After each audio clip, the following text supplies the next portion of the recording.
Are you ready? Can crush us. It don't really get no better than this. The podcast that you're looking for if you're really heavy into wrestling. Hosted by the Mark. Energy that's so amazing. Gotta keep it entertaining. Rep the Can Crusher Nation. Yeah, you know what's going down in the ring. Lights out when you hit a ding ding. Knock them out like boom bada bing. Hold it down, you can crown me the king. Got a shout out to the Miz and Duke the Dumpster. We choke slamming everybody. Power driving, hit them with a face buster. Yeah, this the show you need and it ain't no need for waiting. Mark, hold it down for the Can Crusher Nation. All about wrestling and keep it entertaining. Can Crushers Wrestling Podcast. Time to break them, let's go. Yeah. Can Crushers. Yeah. Can Crushers, let's go. Hey, this is former WWE superstar Duke the Dumpster Drosy, and you are listening to the Can Crushers Podcast. Hello! There he is. Welcome back to Well-Traveled Sir Michael Jenks. Well-traveled's a nice way of putting that. I don't know about that. Oh, we'll find about that, apparently, because we have not spoken, by the way. He is just rolling out of a non-slumber. Yeah. But welcome to Can Crushers Wrestling Podcast. I am Mark the Mark. That is Sir Michael Jenks. This is one of those shows that we're going to throw shit against the wall and see how long we can talk about it. And yeah, we've watched wrestling, this, that, and the other, but I don't know if we have a lot of talking points. We're being transparent, as we always said. I don't know what the hell we're going to talk about. For sure. And like every time we say this, we end up 3.5 hours in the hole. And that's because we don't have talking points. So our mind starts imagining wild scenarios that are going on. But yeah, how was your week? I am so engulfed in all these simulator games. Like, if I don't pull the trigger, I know people are like, Mark, you talked about this last week. I know, but it's been the same way again this week. I now do not want the Steam Deck. I don't. Okay. All right. Because I want a fully functional $20,000 gaming computer that I can essentially then, no wrestling involved, I'll put it this way, just be dad playing video games, talking about whatever as I'm fixing a car, or I'm playing Thief Simulator, or what's the one that I went down a fucking rabbit hole again last night, and I was watching, Shipyard Graveyard or so, where you rip ships apart. Dude, these simulators are so stupid, but they're so, you get home and you're having a day, or you just want to relax, and it's just like buttons. Tick, tick, tick, tick. I'll have to learn how to use a keyboard. I will. Yeah. Why am I so engulfed by watching people play video games all of a sudden? Like, it's full on fucking hours, Jenks. Yep.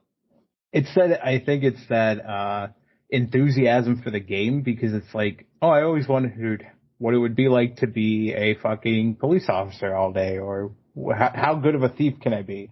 I don't think you've ever dreamt about being a junkyard operator, but hey, you're tearing shit down and throwing it away, so that's got to be fun.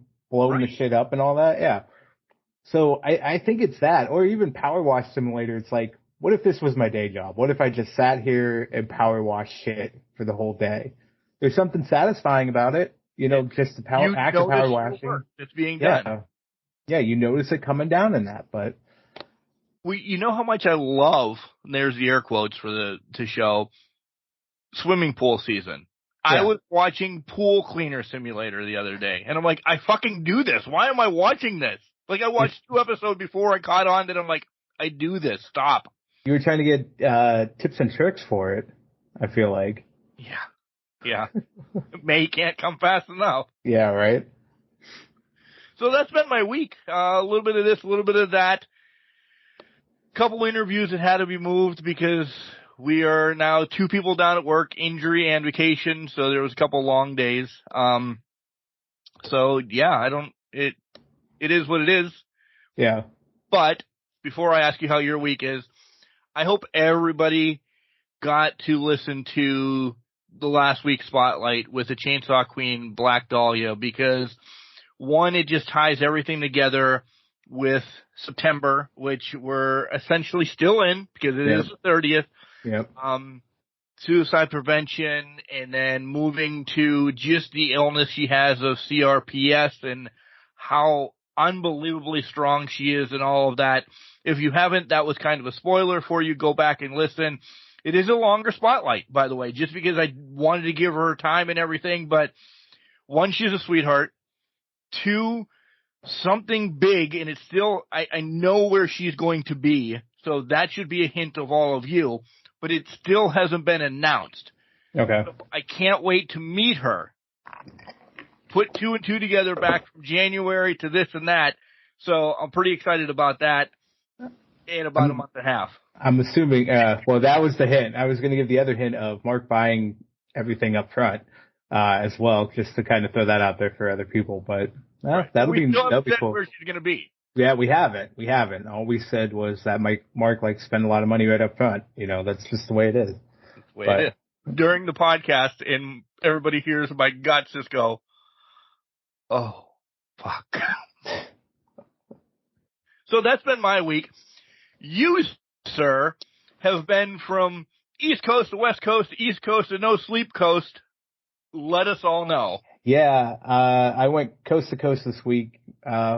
Not better than Shane McMahon, I feel like. This was travel was rough. No, but I went to the lovely 619 in San Diego for work conference, and I essentially only got to do some fun activities really Wednesday, when we had a half day for the conference that I was out there for. So yeah, took in the sights and sounds of San Diego. I'm going to throw that out there right off the bat. No, I didn't.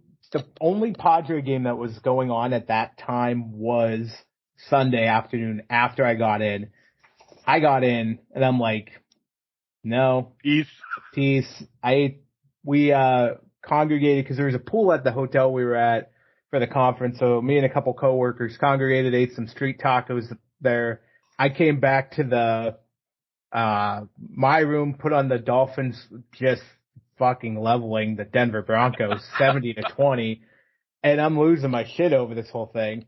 And then we had some receptions and stuff and all that. So Sunday I didn't get to the Padres game.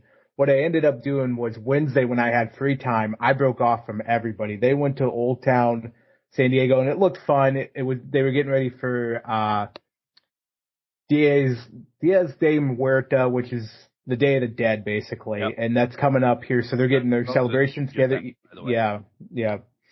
So they were doing all that. I was like, you know what? I'm going to go to right outside of Gaslamp and the Gaslamp district, and I wanted to go to Petco Park. So we were on Coronado. If you've ever, I know all the streets. Yeah, I know you are. It's fantastic. I'm just talking it up right now. But Coronado's an island off of it.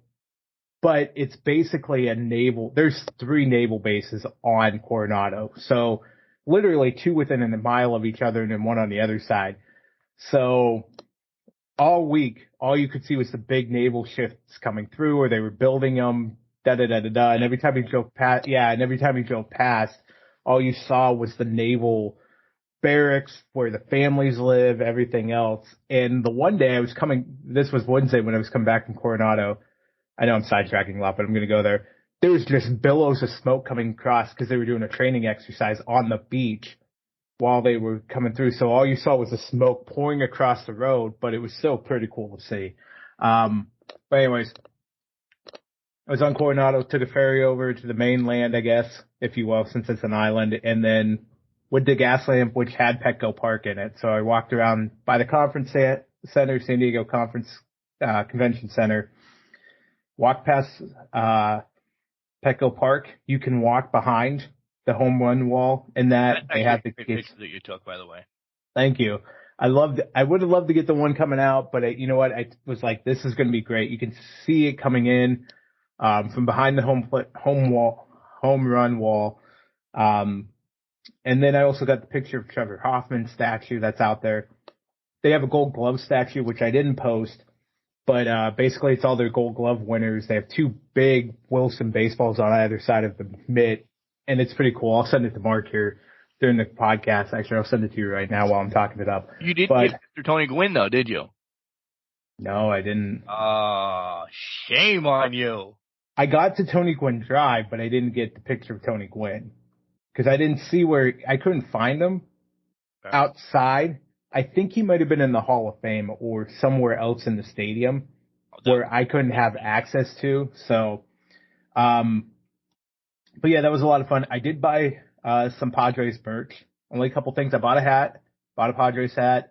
I also bought, and I didn't know they made these. It's indestructible glass, which is basically just plastic, 16-ounce plastic glass, and that's all it is. It's plastic, just rubber that you can drop. It doesn't break anything. You dishwash it and all that shit. Wow. Yeah, I was pretty impressed by that glass. I'm like, oh, okay, I can live with this pint glass forever now. Forever. Oh yeah, it's indestructible. So it's indestructible. It's literally, you can fold it, you can do anything to it because all it is fucking rubber shaped into a glass, and that's it. Like a pint glass. This is going to be a generational. It literally could be piece of lineage of the Jenks family now. Exactly. So if I ever have children, I'm going to pass down this lone cup because that's all they're getting anyways out of me. So, but my poor kids have to deal with that. There, Mark, I just sent you the memorabilia shots that I saw. Yeah, I was trying to get to the tour that day because they give tours every 2 hours for Padre Stadium. I missed the last tour, which was at 2:00, everything wrapping up and getting out of there and all that. So it was what it was. I did go to Coronado Brewing, got a new hat. I'm wearing it now. Mark can't see it, but I love this baseball thing, by the way. I fucking love it. I couldn't believe that. That was so amazing. Yeah. So this is that's a trucker hat too. Yeah, kind of. It doesn't have the mesh, but yeah, kind of. It's the adjustable one. And I want you to notice, I didn't really bend this brim too much. Yeah, I wasn't going to say anything about that. But I'm trying it out because I'm like, well, you know what? If I'm going to progress to fitted caps and all of that, this is how cool kids wear them actually now. So I got to leave them on that. It was bended hats. Do not start wearing flat brim hats. Your 2-year fucking anniversary will be gone quicker than we're flat brimming it now in the USA here. No. But it was fun. Yeah, it was a lot of fun. And then I went back to my hole and just kind of grabbed the sandwich, grabbed a couple brewskis, and kind of enjoyed the night after that and hung out in a hotel room. Outside of that, I got out when I could. A lot of the pictures that I took are from my fucking balcony in my room because I had a view straight on palm trees and straight in across the bay where we were looking. So I was like, all right, well, I'll take one in the night. I'll take one in the morning because the fog coming through made everything look different and all that. And then Wednesday night, I got back in time just to get to the beach and kind of grab the sunset and see how everything played out with that too. So, but every night, yeah, Monday and Tuesday, we had conference until about 5:30. Then we had to debrief with everybody that went from my work. That took till like 7. So then you're screwed at that point. It's already 10 o'clock your time. Yeah, it's already 10 o'clock East Coast time at this point. And we're sitting there like, this is a legitimate island. It takes 15, 20 minutes to get to downtown to do anything. So you're isolated. So basically all we did was go to the restaurant that was at the resort. And if you know anything about restaurants and hotels, they're fucking expensive. So thankfully we had the company card and cha-ching. Put the meals on that. But, yeah, it was a good time. Great fun. Didn't really get to do too much, but travel yesterday was a pain in the ass. Like it was delays and all of that. No delays. I'll say that, which was thankfully for that because I had that the last time I came back from San Diego. But I think it was just trying to get home. That 4.5-hour flight from San Diego had to land in Charlotte before we came back, jumped on a puddle-ass jumper to Erie. And don't get me started on that fucking we'll get into that one in a minute here. But it's that anticipation, you know, Right. and You just want to get home. you just want to get home. You want to get out of there, try to do your best in that. So got home, got to Charlotte. Erie International Airport is not an international airport anymore, ladies and gentlemen. This is groundbreaking news for a lot of people, I think. It doesn't go internationally. For a long time, but it goes one place and one place only, and that's Charlotte, North Carolina, North Kakalaki. So Kenny Omega uses their Erie. Kenny Omega, yeah. And they decided that the best case scenario was to use a 1980s plane to get you from point A to point B. God.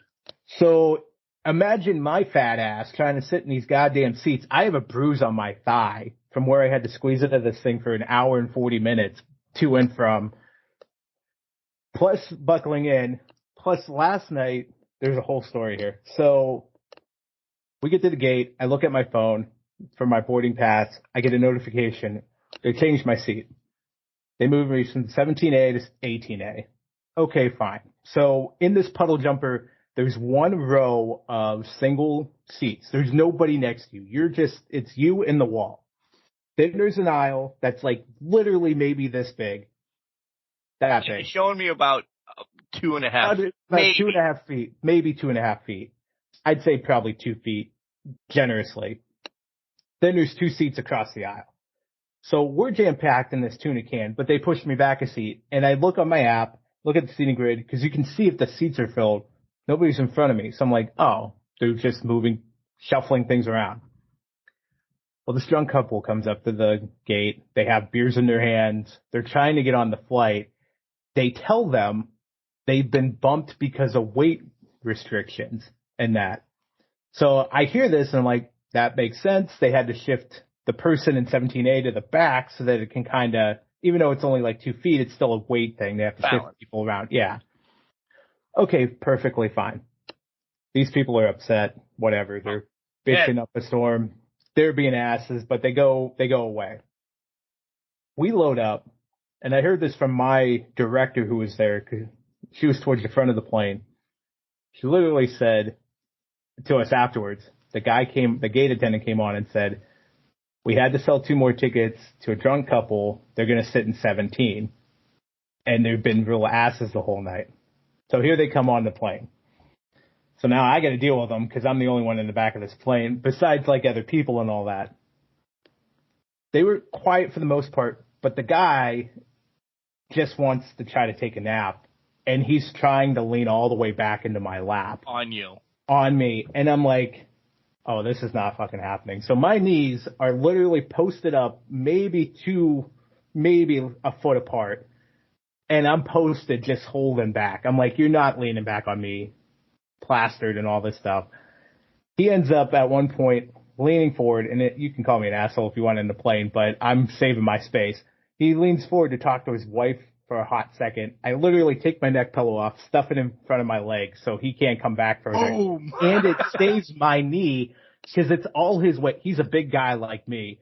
So it's all his weight leaning back with the bars pushing on my legs at this point in this chair.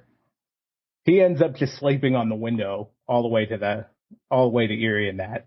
But I'm like, yeah, so I was pretty much done at that point. And surprise, we have this guy on the phone right now, Jenks. Yeah, right. I would tell him the same thing to his face. It was just abysmal. It wasn't a great ride home, but made it in, got home. Bailey was with my sister all week. My sister dropped her off beforehand, before I got home to get her settled, so it wasn't like me and her were trying to get settled at the same time in the house. I come in, let Bailey out of the room. She's ecstatic for about 2 seconds, and then she's got to go out, so I let her out. And then she ignores me for the night, turns her back to me like, you motherfucker left me. How dare you? And didn't talk to me for the rest of the night. Eventually, when I went to bed, she came into the bedroom, and then I petted her, and then we were fine after that. But yeah, last night I was getting a cold shoulder from my own dog. So. Yes! Yeah. We're on another trip next weekend. Yeah, right? If it's not one thing, it's another, so. Well, it was work. So it sounds like you kind of learned some stuff and it was good and everything. The travel sucked. The travel usually always sucks. Yeah. Yeah, travel always sucks. I did learn a lot through work, for work, so I'm excited to try to apply some of the principles that I learned during that time. But yeah, travel sucked. I did say when I first landed that, you know what, if I ever go to this conference again and it is within a 10-hour radius of Erie, Pennsylvania, I will be driving myself to and from because I'll at least be comfortable. It might be a quiet ride, but you know what? I'll take the ride. Amazing. I'll take the ride. Listen, I drive like 12 hours to WrestleCade every year. Yeah. It's beautiful. It really is. Sports talk radio, songs every once in a while. Just you. Sometimes your own thoughts are bad, but just you and whatever preparing or debriefing from wherever you were or going. It helps. It really helps. does. I love the drives. I love them a lot. So I have no problem making it. So if I have the opportunity to make that kind of drive and it's close enough, I'd take it in a heartbeat. Well worth it. Yeah. Well, we're glad you're back. Glad everything went well and you're not stuck in Guam or anything. I have two things that are not hot topics in wrestling, and we'll get to wrestling. We will. Maybe three. One. Did you see the new minor league baseball logo yet? I did. What are your thoughts? I fucking hate it. I'll throw it out there right off the bat. I don't know if I hate it or I don't have an affinity for it. So it's I'm okay with it between that and I genuinely hate it. It's Like, I like the old logo, which you're sporting right now. Right. But I guess they explained it and I'm like, yeah, it makes sense, but it does. I don't know if anybody's seen it, but it's a two-tone blue color with the 4 stars behind the baseball player. And the baseball player, I believe, is the same one that's on the MLB logo. Yeah. Yeah. I want to pull up the description of what the 2 colors is, because I cannot remember what the blue colors mean in the logo. So give me a second on that. Well, as you're doing that then, the other thing I'm wondering is, when we're getting the phone call from the Erie Seawolves to pick up our 2023 Erie Championship Series rings. I know. When we does worked that happen? there. We helped the team out. We should get Eastern League Championship rings, right? I would completely agree. I mean, we put up with a lot of crap those few years that we were there. So I think we should get it. No fake rings like they gave out that alternative fax night. Right. A couple years ago. The party's here tomorrow or Saturday while you guys are listening. It's September 30th. Apparently the parade's here in Erie, Pennsylvania. So they're going for it. Also, kind of jealous of Mr. Mooch. He went with his young daughter. They took in the championship. He did ask me to go. And I'm like, that's great, I'd go, but I'm in San Diego right now. And he's like, oh, that was this week? I'm like, yeah, that was this week, bud. So, but it's all thought good. About it, and I'm like, I would be pissy if they didn't win, but I'm now pissy that I didn't get to see the voice of the Howlers, Greg Gagne, turning into the Ultimate Warrior a few times on the clips that I've seen. That was very awesome. I was surprised. So I was sitting there like, when I heard the final out call, I'm like, oh man, I thought I was going to get more out of Gagne, more out of the Golden Pipes. And then the Ultimate Warrior thing came out, and I'm like, oh yeah, there it is. He was making sure he wasn't on the air if he said something he should not have. Right. So yeah. But yeah, the videos, go check them out on ErieSeawolves.com. You'll know who we're talking about because he just snaps when he's celebrating. So, but it's been a long time coming. He put, I think I saw 15 years, 17 years. Yeah. So he made it that whole time. He's been there a long time, not as long as Pie Man, who's been there 27 or something like that. I think since its inception, to be honest. I think he built Seawolf City. Yeah. So, But I'm happy for them. I'm happy for the Seawolves getting that first Eastern League championship win. It's exciting. And I'm excited to see how many people show up for the parade tomorrow. I hope a shit ton do. I hope so too. I hope it's a shit ton. I unfortunately won't be there because I will be in New York and in my own galaxy. Yeah. Yep. A pumpkin party. Going to the pumpkin party, but yeah. But I'll be excited to see how it goes. Oh, it'll be on the news. You'll be good. Oh yeah, we'll see it. Do you want to go ahead with your third topic if you have it? I'm still trying to find the I do. Explanation. How pumped were you last week when the Ducks crushed? We haven't talked about NCAA in a while. We haven't talked about it in a week. I was ecstatic. I watched that game. I put that game on while I was getting everything together for it because I was like, thank God it's a 3:30 game because I was not going to be able to make 8 o'clock that night. So I was like, okay, 3:30 came in, was watching it. I'm like, how the fuck is it 35-0 at halftime? I'm sitting there like, what is happening here? That's when I was walking into the Pitt game. Yeah. 35-0. I'm like, oh my God. Because I'd parked, I listened to it the whole way down. I'm like, what the hell happened to this team? It's like, well, they lost Travis Hunter. Yep. And it went completely, like, that was their whole offense. And I'm sitting there like, you still have Sanders. You still have other guys that can contribute. But I guess if you lose the one, then, I mean, it depends. Because if you lose the high octane, your best player, that takes away because then you get the best players on their defense playing against your second best, third best, fourth best, and you can't double team and get guys open and it kind of disrupts your flow. You should be able to prepare for that, but they're going to get smoked this week by USC. USC is favored by 22. Yeah, I could definitely see it. USC has been notorious for kind of dropping the ball. Yeah. And that's with a lot of teams, like that Ohio State Notre Dame game. There was a lot of ball dropping going on there in figurative terms, but especially from the coaching staff. But, you know. Oh, are you talking about Pitt now? Well, I wasn't talking about Pitt, but we can go there if you want. No. Trust me, we don't have to. We went there last week. It wasn't going good. I did go to that game, though, as you're still searching. First quarter, great. Halfway through the second quarter, holy hell, this is going to be a good game. And then they just started actually playing like Pitt. It's wild how they do that because they did that against Cincinnati. Yeah. It was kind of like they just sat around like, oh, we're supposed to be playing in this game. And then they show up for a quarter and a half, and then they fall back to what they were doing in the first quarter. Yep. I was hoping. I'm like, all right, I'll be happy with 2-2.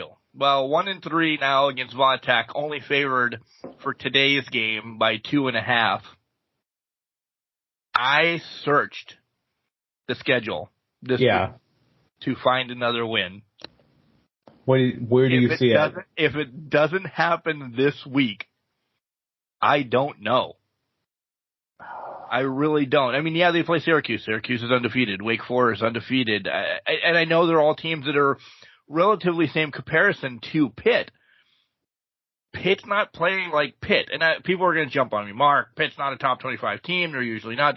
Right. And I understand. Neither is Syracuse. Neither is Vatech. Neither is this and that. And the Notre Dame and the Florida State game, by the way, Florida State is anniversary. Kelly is definitely off. We're going to go down the whole. And I'm like, do you want to trade that game for anybody else? I said, I hope you don't want to expect Pitt to win against Florida State. They almost lost last week against Clemson, but still, oof. Those back-to-back games, Notre Dame, Florida State, probably a drinking heavy week. Oh yeah, you're not going to remember those weeks. No. I'm getting sidetracked. They don't say specifically what the colors mean for the MLB logo. The stars are the progression through, and it feels like it's just a way to connect MLB and Major League Baseball somehow, but I think it's to kind of differentiate them as well. If you remember, the old logo was a red and blue, unless the team kind of colored it in differently. Right. But I think they're trying to differentiate it because the actual logo for MLB, for the major leagues, same batter, but he's hitting a ball. This is just trying to highlight different league, the four progressions and all that stuff. So, but I'm shocked that you found it. So hold on real quick. I'm shocked that they, in my lifetime, the minor league baseball logo has changed. I believe this is the fourth time now. MLB has never changed in my lifetime. Yeah, MLB hasn't changed. I haven't seen it, obviously. And Major League, I think when I was looking up the other interpretation, the last one was like in 2021. It was recent. It wasn't like, right. It was like 8 years, 10 years down the line. This has been a recent thing, but I think they also changed it, A, get it away from the MLB logo, but 2, in that time frame, they've also substantially cut back the league, cut back what's in minor leagues now, and they had to kind of clean it up a little bit to kind of differentiate. It's a marketing ploy at this point. Yeah, now they need new hats. Yeah, exactly. Now they're all outdated. I will not be buying new hats until I wear through the ones I have. I'm saying that now. I'm on a hat stroke right now. I say that after I bought 2 more hats this weekend in San Diego, but I meant the minor league baseball ones. No, I know. No, I'm telling our audience, don't hold me to this hat rule thing. Yeah, no, me either. I could find, I don't know, some stupid hat tomorrow and be like, I like this one. Do you have anything to bring? This is going to sound like a dick. Do you have anything to bring to the table of hot news or anything you want to talk about? I got nothing to bring to the table. I haven't done anything. No, just kidding. I'm looking at Pitt's schedule. I give them a win at Wake Forest, maybe, because they'll probably falter. They could beat Louisville. Yeah, they could have beat Cincinnati, too. I give them 3 wins. Boston, for the year? For the year. Yeah. I had them 3-0 going into last week. I know. At the beginning of preseason, knowing that they were going to lose to North Carolina. Yeah. Because Derek May is going to be the fucking 3rd overall draft pick of the goddamn draft. Yeah. Which, I get he's good, but I don't think he's that good. But that's, no. Well, no, somebody will draft him that high. Somebody's trading for him and going to draft him that high. No, it's not 3rd. He's going to, listen, the kid's good. He's in the ACC in North Carolina. I'm not being an asshole. He's going to falter as well. We're in a league where the Chicago Bears traded up to get Justin Fields, and they drafted Mitch Trubisky as well. Well, they have a ton of problems, but they've done that. They've drafted a UNC quarterback before. They've traded up for Justin Fields. Obviously, they're moving past that this year. It's a perfect recipe for the Bears. If they don't get Caleb Williams, then although it's looking like they will. I actually like May. Like he just seems like he's a good stand-up human being kid. Yeah. Something comes out of his closet next year. I want to root for him. I really do. Yeah. But I don't want to root for him on the Bears. Oh my God, poor bastard. They're years away. Listen, Pittsburgh's not great. They're 2-1, whatever. Chicago's years away anymore. Mm-hmm. Poor Seth Rollins. Yeah, he's going to hate football every week for the rest of his life at this point. Right. The one team that I looked up the stats this week, and the one team I'm surprised isn't better, and I'm not surprised by it, is the Browns. And that's because their defense, absolute terrifying. But then you have Deshaun Watson, the trash that whole situation brings on offense, killing them. Like, that's so sad. Baker's magic's done. We're getting back into the thick of things. We're going to be 6-7 or 6-11 this year. It'll be fantastic. Hey, I picked up their defense this week. I need them. I think you'll get good with their defense. I'd have to say, I think you're fine with their defense. I think they play the Saints this week, and it's Jameis. That's why. Yeah, well, this is probably the game that he goes off, and like he did that first year he was there. 70-20. Oh, God, if it's that. Oh. I really thought I didn't watch a lot of football on Sunday either. And really, we are getting to wrestling. We are. Yeah. I didn't watch a lot of football. I decided kind of no media day, no nothing day. I actually read some of my Lanny Poffo poem book. Okay. It was really just, I didn't want screen time. I really didn't want to. It's got to be one of those days every once in a while. Everything was scheduled. Fuck it. I'm walking away. No video games, nothing. I read, or I took a healthy nap because we only got home at 2:30 in the morning, from the pit game. Right. So, wake up, let the dogs out, go back, take a nap. Good snap, yeah. Wake up, let the dogs out, take another nap. So I'm like, when I am awake, I'm going to read, I'm going to pull one of the wrestling books out. And I went right to Lanny Poffo since he passed away this year again. Read some of the poems we were read in the ring and everything.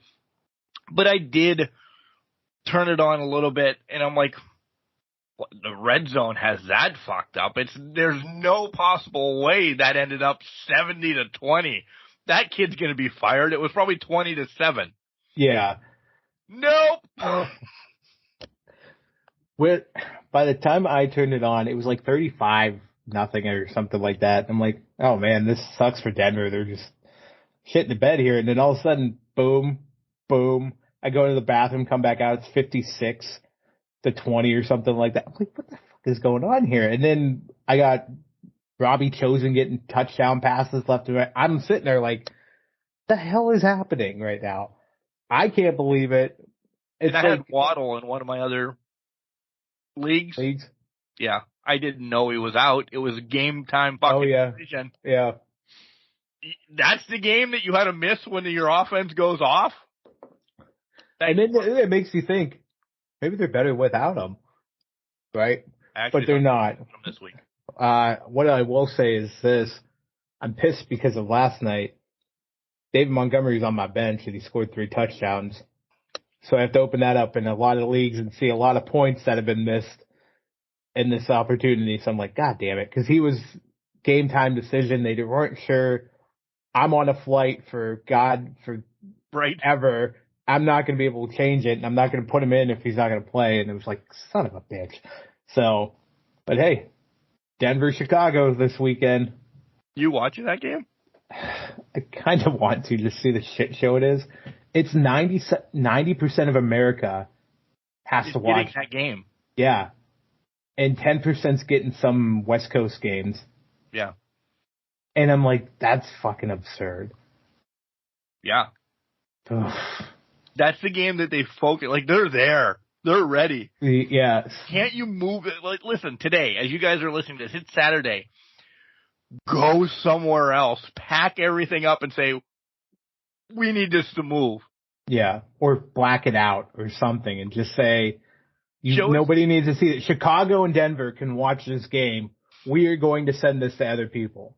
Show us the Heidi Ball all over again when at the end of the game. Remember the Heidi Ball? Yeah. At the end of the game, Heidi, the musical, had to start by whatever channel it was, so they cut it off at the end of the game. Yeah. And it went into overtime or something. Show us that game again from the 70s. That'd be great. Oh my God. It's going to be such a train wreck. But you know what? It's going to give us rock bottom so that WrestleDream's just this amazing thing that we watch Sunday night. And it's the first lineup. We got to give it the devil its due. And there's so much to talk about there. But that's segment 3. Yes, that is. We'll do our due diligence now because we don't have any hot topics in wrestling. We can probably cover them. I don't. Oh, you do? Are you going to cover this later? Because we should mention everybody's seen it. Everybody and their mother's been clamoring. It was rumored for weeks, and then it was released. Jade is WWE all the way. I know it's not a hot topic. It's not burning hot. I already have her first opponent. Who you got? We'll get there when we get there. Oh, you're saving it. WWE's next. Okay, all right, fine. Save it. First opponent's already booked. She's going right to the main roster. I will spoil that. Oh, 100%. There's no way she's not. Yeah. And if it's true, listen, WWE loves her. Yeah, she's not going. Well, the fanfare around it from Tuesday morning through the end of the day and her just showing up and doing everything. Pictures in PC. Yeah, this is her. It's 100%. And she gets to keep her name. She's not going to be Parker now. Yeah. So I guess this is a hot topic, sure, but yeah, Jade Cargill coming, boom. Too marketable. It's too marketable. She's champion within a year. I'll say that. Yeah. Yeah, she might be main eventing in Philadelphia. Yeah. Yeah. Maybe not getting it in Philadelphia. Maybe SummerSlam. But I think she's main eventing in Philadelphia. I think she's going to have an undefeated streak in WWE. And it's going to be through Philadelphia. They're going to build this up. This is going to be... I'll spoil this right now. Put me on record. I think this is going to be not as long as Roman's has been, but this is going to be built up as equally significant. Whoever ends the streak of Jade Cargill is going to be a rocket ship up their ass to the moon. And we don't know who that is. We don't know who that is. I don't even think they're in NXT yet. I don't think so either. I don't think it's any of your horsewomen. I don't think it's anything like that. I think they're fodder in the big pay-per-views, like your Baileys, your Beckys, your Charlottes. They are fodders. And I'm not saying it ends at a WrestleMania because I'm betting Charlotte Jade at a WrestleMania, maybe in Philly, is on the books right now. I don't think that's her first opponent, but I think it's on the books and it's already penciled in for a WrestleMania match. Her first opponent is going to come after we tell you about all the cool things that we do here. It was happening. Check out Collar and Elbow hats, hoodies, tees, all the cool stuff that Al Snow and Hooligans have at Collar and Elbow. Shirts galore. I am not wearing one underneath my hoodie today. It's the first time in a long time. I have not had a Collar and Elbow shirt on. I sit here and judge you as I'm not wearing one either, but I'm wearing a Barry Wyatt shirt, so it counts. So it's fine. But I have a hoodie on again for another reason, and I'll tell you that when we get to WWE. So that's kind of a spoiler what hoodie I kind of have on if you know my WWE hoodies. We have a promo code at Collar and Elbow. It's Can Crushers. Get yourself 10% off. Where can we get listens? Listens. To fill the ear holes? To satisfy the nerve endings of auditory bliss? Well, you can listen on Spotify, Apple Podcasts, all across the board, any podcasting network, including Podurama, where you get a discount on a lifetime membership. 50%, I believe. It is 50% off right now, and it is a seamless podcast network. It goes from Android to iOS, which is Android or Apple, essentially, laptop, anywhere that you listen to them, boom. Where you pause, you'll pick back up. It'll just carry over everything. And we're getting shittier and shittier, or at least I am. It's this Podurama thing, and it's always written down for me. But as of right now, if you sign up for a lifetime membership, you get 50% off. Just go there, sign up. That'll be cool. We're linked to all the greats on Podurama. Austin, Jericho. Busted Open. List goes on, Busted Open. Yeah. List goes on. Facebook, Instagram, X. I keep saying Twitter on all the spotlights all the time. It will always be Twitter to me. It's always Twitter to everybody. Nobody's actively running around calling it X except for Elon Musk. And I don't know why. And Threads, I think, is dead already. I've not heard a thing about Threads since Threads launched. Right. We're there, though. Whatever the fuck that was. 2 months ago. Yeah, something like that. We're there on all of them at CanCrusher69, and if you're a wrestler or promoter, you put the ring together, you do whatever, and you'd love your own spotlight, or if you want to send us a question, because Ask Can Crushers is coming. Next week we have to review. The next 2 weeks are kind of busy with pay-per-views. Yeah. Because we have WrestleDream, and then we have Fastlane. So, probably end of October is we're looking at Ask Can Crushers roughly around there. Nothing's going on then. You can send them in at cancrusher69@gmail.com or call them in. Call them in 814-299-6687 and leave us at the most a 3-minute phone call, and don't call us 45 times, Dan Mucci. So we'd love to hear from you. We'd love to hear any questions you have, anything. We've been getting some good ones. Last couple Can Crushers, we've been getting a ton. We know you're out there. So if you got a burning question you want to hear us bumble through and try to answer with our great minds, we got you, and we'll do it. And don't forget, in the show notes all the time, we have the WWE affiliate code where, again, it still works. I've checked it out. I actually ordered something. Sometimes you get a discount, sometimes you don't. It depends on if you're buying something on sale, this, that, or the other. No matter what you do, Christmas is right around the corner. Your kids are going to want the new John Cena shirt, a mommy shirt, or something like that. If you want to help out our podcast and really do nothing, because you're just ordering Christmas presents, make sure you use that affiliate code, and it'll help out the podcast, and it could possibly save you money. It could double your price. No, it definitely will not double your price. I promise. Double your price. All right. Here comes Al to tell you more about Collar and Elbow. When we come back, we're going to knock down WWE first so I can get why I'm wearing this hoodie right now. I'm fucking roasting. And 2, the other issue I have about Jade Cargill and who her first opponent's going to be coming to the WWE. Oh, we have an issue. Oh, okay. Issue is probably the wrong word. Shut up. I misspoke. I thought we had a hot thing going on here. All right, that's fine. We don't. Here comes wrestling. A love and a passion we all share. I've started a wrestling brand. The wrestling brand. A brand founded on the aspects of wrestling.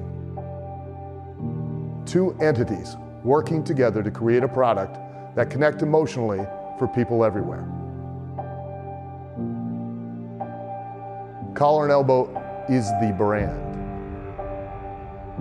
Passion and love for wrestling is the drive. I am Al Snow, and this is Collar and Elbow, the wrestling brand. Hey, this is Shauna Reed, and you're listening to Can Crushers. This guy's awesome, but sometimes, he likes to talk about other things that are about Joe Jonas, and really wants to be about the Jonas Brothers. So enjoy his fandom about wrestling and secretly duetting with Joe Jonas. Welcome back, Can Crusher fans. It's Mark, it's Mike, and we are getting set to cover wrestling for the week, and that's what probably brought you to the podcast. Wait, this is a wrestling podcast? It's baseball and NCAA when we're mad. Oh, thank you. We sprinkle wrestling in. I was getting really concerned. I have to fake that I'm a big wrestling fan on this podcast. Yeah, big, huge, massive wrestling fan. Massive. Live in my mom's basement still. No, I'm kidding. We love you. Wow, that was mean, Mark. Hey, by the way. Hey, listen, this is a nice house that I have here, okay? It is a nice house. You don't have a basement. No. October 14th. Like Dungeon of Doom alone. All right, go ahead. Oh, yes. I think we need to cover a Dungeon of Doom something or other by the end of October, but I digress. We should for Halloween, yeah. Or we should, hear me out here. Halloween-themed episode, we talk about the scariest gimmicks that happened in WWE or wrestling history. I'm talking Dungeon of Doom, Boogeyman, you name it, we got it. When the hell is Halloween? The 31st. 28th? You want me to be an asshole? It's the 31st. So right. Everybody's going to celebrate it the weekend of. Yeah. So we would release this podcast the 30th, that weekend. Or unless you want to do. The 30th is a Monday, dink. Oh shit, I'm in September. Sorry. I'm not good right now. I'm just tired, guys. I'm on fumes. So, but anyways, yeah. So 28th would be. So what do we do? Spotlight edition, by the way. So it would be the 25th. 25th. Yeah, I was gonna say it'd be Spotlight because we have Ask Can Crushers that week too. Sure, we do. Well, you said end of October. The end could be anywhere from the 15th on, Jenks. You know that better. Come on. Come on. All right, don't quote us on that then. But all right, 25th. So we'll try to do a nice little Halloween episode for you guys. I agree. That'll be fun. Yeah, I'm actually excited for that. So we actually can do our due diligence and work alone one time. That we actually plan something. Yeah, we got this. We know what we're doing. Now it's just planning when we're going to record it. Yeah, we can figure that out. Sure we can. Hey, October 14th, Brawloween, High Ground Professional Wrestling in Mayfield. Make sure you're there for at the Falcon's Nest. It's going to be a blast. There's going to be a costume contest going on for all ages. And big show. Matches to come later. We'll not spoil that, but Brawloween, again, October 14th, the Falcon's Nest in Mayfield, Pennsylvania. A great show. Your fans are going to be there. Your fans. The fans better be there, but your favorites are going to be there. The Dude, the Sarge, Precious, Crow, people like that. Your assholes like Fletcher Young are going to be there. So, yeah. Right? That's fair. Right. I like the Brawloween name. That's a good one. I like that a lot. Yeah, I do like that one. In costumes. I want to see a ton of costumes there that night. A ton of them. And if you're not in costumes, what are you doing with your life, man? Should I dress up? I think you have to. You're telling everybody else to wear one. You have to wear one. Maybe the Grim Reaper costume. Now, hear me out. Get the robe. Go as Grim Reaper. You can put the microphone at the end of the scythe and just stab it, like put it in the middle of the ring and you talk into it and hold the scythe at the same time. Protect your voice. Is that the big sickle thing? Is that what it's a sickle thing. Yeah, it's a scythe. Yeah. I was thinking something in wrestling. I mean, you want to go Dusty? Could go Dusty. Polka Dot Dusty? I was always told, because the fan group, my friends and everything, we call ourselves the Horsemen. I'm always Arn Anderson. And I'm not being a dick, but look at me. I'm the Arn Anderson. By the way, happy anniversary today of the Glock gimmick from Arn. It's apparently the 2-year anniversary of the Glock from Arn. But, I mean, you could pull off an Arn. Now, are you looking to go late 90s Arn, or are you thinking like Horseman 80s? Oh, I would love Horseman 80s where he just wears like drab khakis and a striped polo shirt. Yeah. Because I have the bald spot that he had in the 80s too, and the glasses. I have definitely. This is gonna sound bad coming out of my mouth, but I have to say it now because it's stuck on my head. I have better looking glasses than he wore back in the 80s, but they were hot in the 80s. I'm not wearing aviators anytime soon. Plus, I wouldn't be able to see. Disappointing, but fair enough. I mean, you need to be able to see if it's going to pull it off. But here's the thing. You got to give Spinebuster to somebody like Fletcher Young or something. That would be awesome. Arn AA Spinebuster? Top that off. Right? And depending on which one of the good fellows are going to help me out, I don't know. One loves me, one hates me. As long as you get there early enough and you can find somebody that likes you that teach you how to throw a Spinebuster around, you'll be fine. Sure. All right, let's get myself out of that hole already. SmackDown last week. And listen, this was a week of, hey, there's WrestleDream coming up for AEW, but we really don't have a card, so we're going to kind of make it on all 3 shows for AEW. Right. And for WWE, it's like, Fastlane's next week. We're going to tease some matches and not give them all to you yet.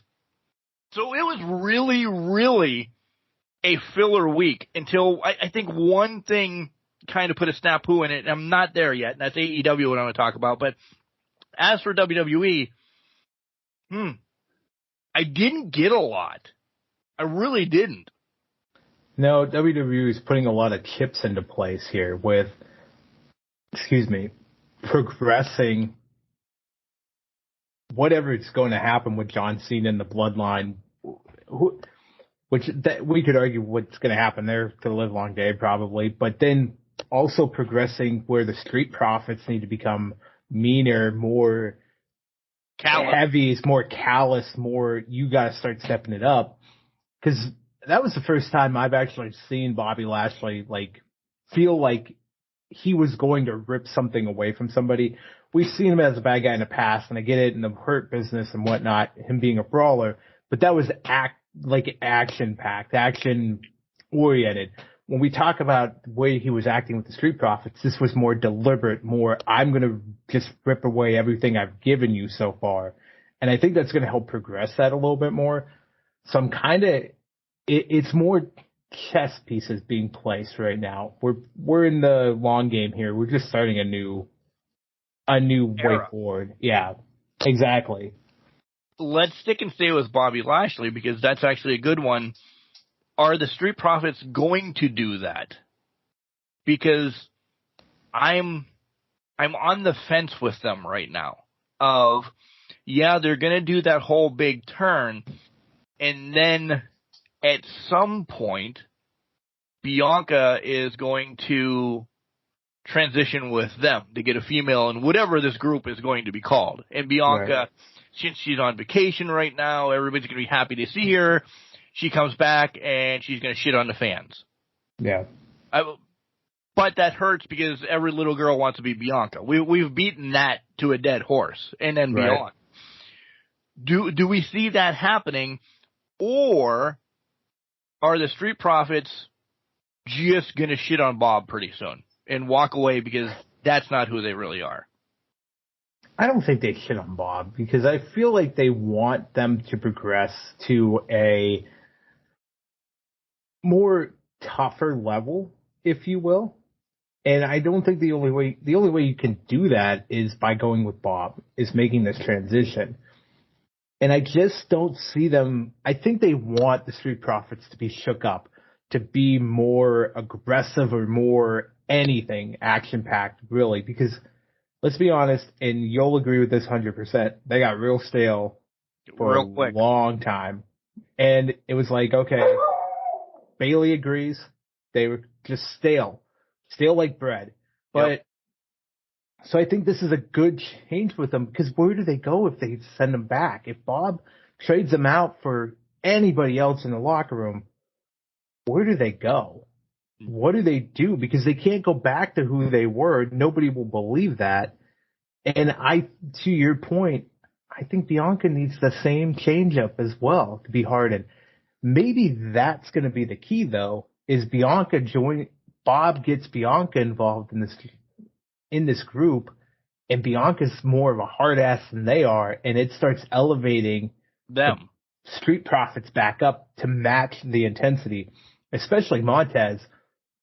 But I'm thinking through this, so this happens all the time, guys. What if they're splitting up the Street Profits? But listen to me here. Here's where I'm going with this. Who took the fall last week? It was Dawkins, right? I'm bringing Bianca. If I'm Bob, I'm bringing in Bianca, and I'm seeing Ford can match the intensity that I'm bringing forward and Bianca's bringing forward.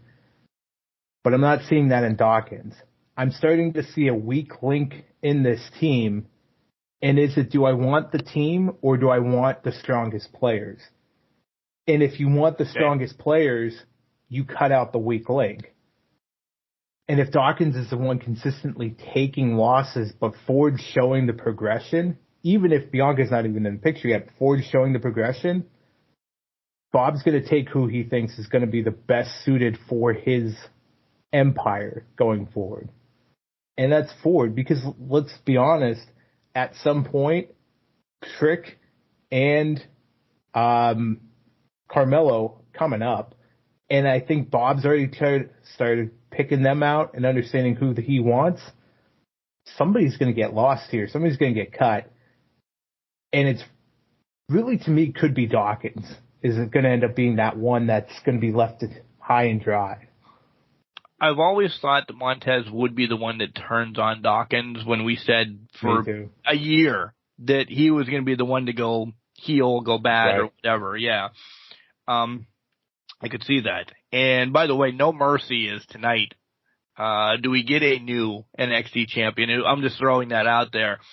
Yeah, it could happen. I mean, Dragunov is a hell of an athlete. I wouldn't be surprised if they make that change. And if they make that change, it accelerates Bob's storyline, because I don't see Carmelo hanging around too much longer. No. Down below. Yeah. I don't either. I'm also intrigued, and we'll get to Becky here in a hot second, but I'm intrigued then how they work together. Bob, Carmelo, Montez, maybe, I'm predicting Carmelo loses, and then that kind of puts a rocket on his ass to get to the main roster. He comes in, and they have a New Day type of tag team, Freeburgs type of tag team, where they're all, maybe Carmelo and Montez keep racking up wins, but then Carmelo and Dawkins is the scapegoat of all of this, essentially. And I think he's been forever since the Street Profits. He's just because he could be turned into, I think, a lovable, jolly fellow. And I mean that nicely, but right? You know what I'm saying? Yeah. So Dawkins is going to be the scapegoat of all of this. Well, and that's a good point. I think the other fascinating part of this whole thing is there could be a lot of dividing and conquering here between Raw and SmackDown. So Bob can float if he wanted to. And maybe we see Carmelo go to Raw, do his thing over there, try to get the Intercontinental title on Raw. You have SmackDown where Montez is going on a fast track to the U.S. title. He's got to get through Dawkins, obviously, to get to that. But look at it from that aspect of Bob's going to be that overarching figure, and those two guys are supplanting it on their shows, getting those mid-card titles to help elevate them. Carmelo could be the guy that takes it off of Gunther. We were looking for that guy. That would be the perfect opportunity to do that. He's already been spotlighted on the main roster. There's a way to build an empire across shows, and they've already said the brand split doesn't really exist anymore, so it could happen. So don't be surprised if they do that too, where you divide and conquer where you're at and what you do on the shows. For me, I don't think they put them in a tag team because I think they're too good to be they should be separated. Yeah. I get what you're saying with the Freebird rule to kind of bring people up to speed with Carmelo if they're not familiar, they don't watch NXT. It helps a new dynamic happen there. Yeah. And that. But I could also see with this new direction that's been going on is they just say, let's not do that what we would normally do. Let's change it up a bit. Let's put guys on separate shows, but Bob's there and we can defend their backs and watch their backs and all that stuff and run a tight ship, if you will. But tight ship. Touched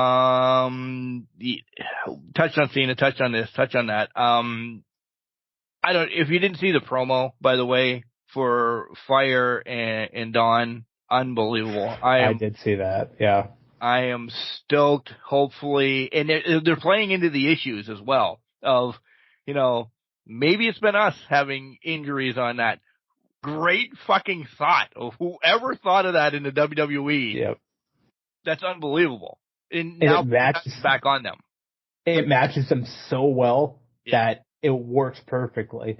So I would love to see the titles back on them, and I love this unique play on every fucking injury that's been happening in the past 3 months since they've lost them. Oh, more than that, because you go back to Liv and Raquel and. I was trying to go back. I was trying to do the math in my head because they lost it like June or something like that, and everything transpired after that. But yeah, Asuka and Io, first time match. Why are you giving this? I mean, thank you. By the way. Yeah. Well, why are you giving us this match on SmackDown? This was unbelievable. It's not match of the week for me. There were a couple other matches where I'm like, holy fuck, and we'll get there. But this was a great match. Yeah. There was there's been build up, right? Generic build up, but nothing that this should have been on Fastlane. And maybe it will be again because things that happen, Damage Control got involved, this, that, the other. But their first time meeting up should have been on a pay-per-view or whatever the hell it's called. But yeah. Yeah, I'm surprised because they've been hinting at this for so long. This dates back to last year when Asuka was the champion. So free pay-per-view, free match on SmackDown? Why? But I guess to that point, they just want to mix it up a bit. Let's give these people something different. It's a different era. Let's give them something different. You were getting these free matches, I use air quotes, when you were in NXT week to week, when they were running them on on just Peacock where they post a new episode of NXT, pay-per-view style matches were happening week to week, month to month, no matter what, because you just had too much talent in there. I love that they're going to the women and getting them into the well, and we're not getting your traditional matchups. Let's get everything going. The ending, convoluted as all hell, but that's WWE. At least that's WWE. So, but we're still getting in the right direction with it. And then the contract signing that essentially began like second segment and then wrapped back up at the end. Is AJ Styles going to be healthy by next week? Who is John Cena going to have as a partner? The fans were chanting Rock. There's no way. Fucking way is it happening. Fastlane? Either, Des Moines, wherever. Sorry, Des Moines people. But, yeah, not happening. No. It's probably going to be an LA Knight if he gets over what's ailing him. It could be maybe Jimmy comes back just to kind of spice things up a bit. It was clear that AJ wasn't meant to be the last leg of this story. He didn't fit from when John Cena said, "Oh, my partner's phenomenal." I'm like, no, AJ just hadn't been on TV a couple weeks. AJ hadn't been on TV a couple weeks. He also, the run-ins with the bloodline, it kind of tied into it, but it didn't. And I think they were banking too much on the Cena AJ Styles series of matches that went 2016 to 2017. Right. I think they were banking on that too much. You can't bank on those because those have no bearing right. I love the history, but they have no bearing on what's happening in this new era of the company right now. You brought up exactly who I think. He, as you guys will know, he probably returned from everything that I read. LA Knight returned last night. Cena and LA Knight have had run-ins. He's going to ask him, and then that, I think, sets up a Cena-LA Knight match. Oh, yeah. So I'm kind of spoiling my pick for Fastlane right off the bat. But, yeah, I really think it's going to be LA Knight. So that's kind of SmackDown if you have anything else. No, I got nothing else. Because the Brawling Brutes and Waller and Austin fought, too, but Team A-Town down 1-8. Are they gonna win the tag titles? Or are they going to be in the tag title hunt? I hope not. I want neither one of them in the tag title hunt. No, I want them to be singles competitors going forward. Yeah. This doesn't make sense to me that they're floating in this area right now, so. Raw was booked in by Cody, Sammy, KO, the Judgment Day, all of that, which has been typical Raw for the past 5 months. Really nothing major. I do want something out of, and I'm going to get to my point. Oh, wait. SmackDown, by the way, because we kind of skipped over, and I don't know why I'm stuttering. We kind of skipped over the Bloodline because Cena and everything was, the Bloodline sucks without Roman. Throwing that out there. Yeah. Right now. Oh, yeah. I don't know if Roman returned last night. I didn't hear anything that he was going to. He's probably not going to until after Fastlane. I could give two fiddle fucks what Jay and Solo are doing. But great, you have Cena for 8 weeks. That's why you filled him in right now. You're going to keep him away from Roman because Roman's on vacation and everything. It's legit. And people are like, the Bloodline has been the same thing for 3 years, Mark. It has, but it hasn't. This has been the same thing for, how long has Roman been out now? A month? Yeah, something like that. Since not since SummerSlam, but yeah, about a month.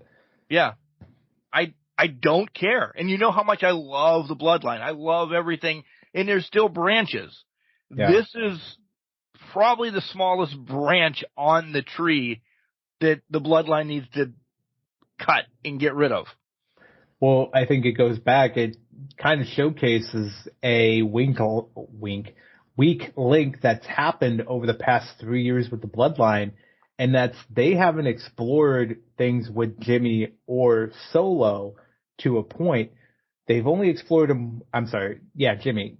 They've only explored it with Jay. They've only explored Jay being the right-hand man or Jay having the issues with Sammy or Jay and Sammy finally becoming unified. Jay drove every storyline out that didn't include Roman Reigns. Right. And they took that out. Jimmy's on an island by himself. Solo doesn't talk. And Paul Heyman can only do so much when you don't build up a short branch, to your point, a short branch of a storyline. So now they're trying to make Jimmy to be this bigger thing than he is. But when you fail to develop the character and he's really just the court jester falling into line. Yeah. It kind of loses that luster. So that's why you need the dynamic of a Roman or a Jimmy or a Jay, because they carry what that storyline is. Exactly. Yes. You rumbled through it just as I would have. Cody did announce, though, to keep it in the bloodline talk a little bit on Raw, just as you fucking predicted, somebody's going to get drafted over to SmackDown at some point. Yeah. We don't know when yet, though. We don't know when. We don't know when, and you drop a line like, we're out of the third inning, which is a reference back to Paul Heyman interview or promo. We know who, we don't know when now. Yeah. Player to be named later. Player to be named later, who's already been named. We're under the third inning.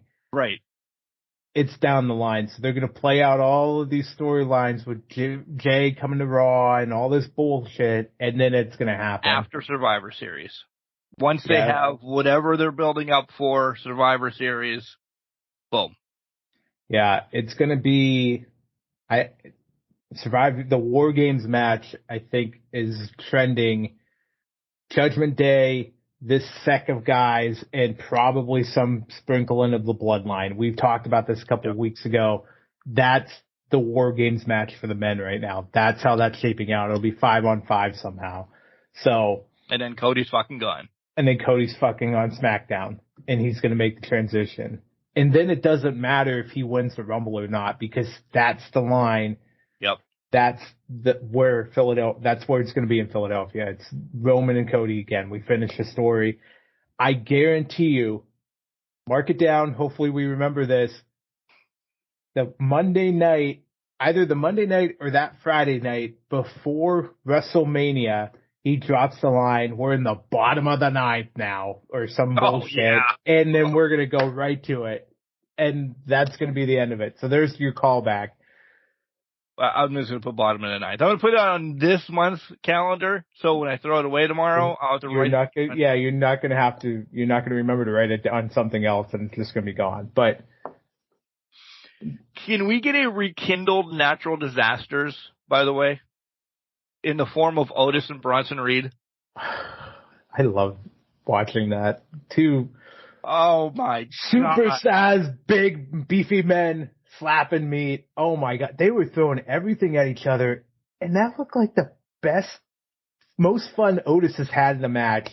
Right. In forever. Didn't realize even when he was doing the worm. Exactly. Forever. Didn't even realize they were the same height, same fucking build, so you put them in the same ring together, and I'm like, they look like brothers. They look like brothers. They could fucking pass as brothers. Yeah. Can we just get them? It's a callback from. I clearly can't call them earthquake and typhoon, but what other natural disasters are on? It's Bronson Reed's literal finisher is tsunami. All right, so then he's tsunami and Otis is. I don't know. There's another word for earthquake. Why am I blanking on this? But the new natural disasters. Dude, I would, and I just said dudes. This is how much I love it. I would go apeshit nuts. I'd want titles on them right off the bat and let them run with it for a while. I would love it. You call them Quake, Aftershock. There you go. Aftershock. No, tsunami and Aftershock. You kind of, even in with a tsunami, there's an Aftershock. Exactly. Yeah. An aftershock or an earthquake in the ocean causes a tsunami. So that's where it tied together. Make it happen. Yeah. I want this now. I didn't even go down the natural disasters. By the way, Bronson Reed wins that match. Yeah, he won that match, but now this tag team has won our hearts. So you know what? Fucking blow up Alpha Academy next week. We want natural disasters, and we want Gable by himself. Maxine can go to Imperium and go hang out with what's Kaiser or whatever his name is. Sure. We love you, Maxine, but God, go somewhere. We do. Becky Lynch. This tonight, as you guys are listening, has a fucking war against Stratton. I really need to pay more attention to NXT once in a while. I'm saying this now, I will be watching No Mercy this week because I want it. I've heard it. I've seen the clips. NXT's back. It is.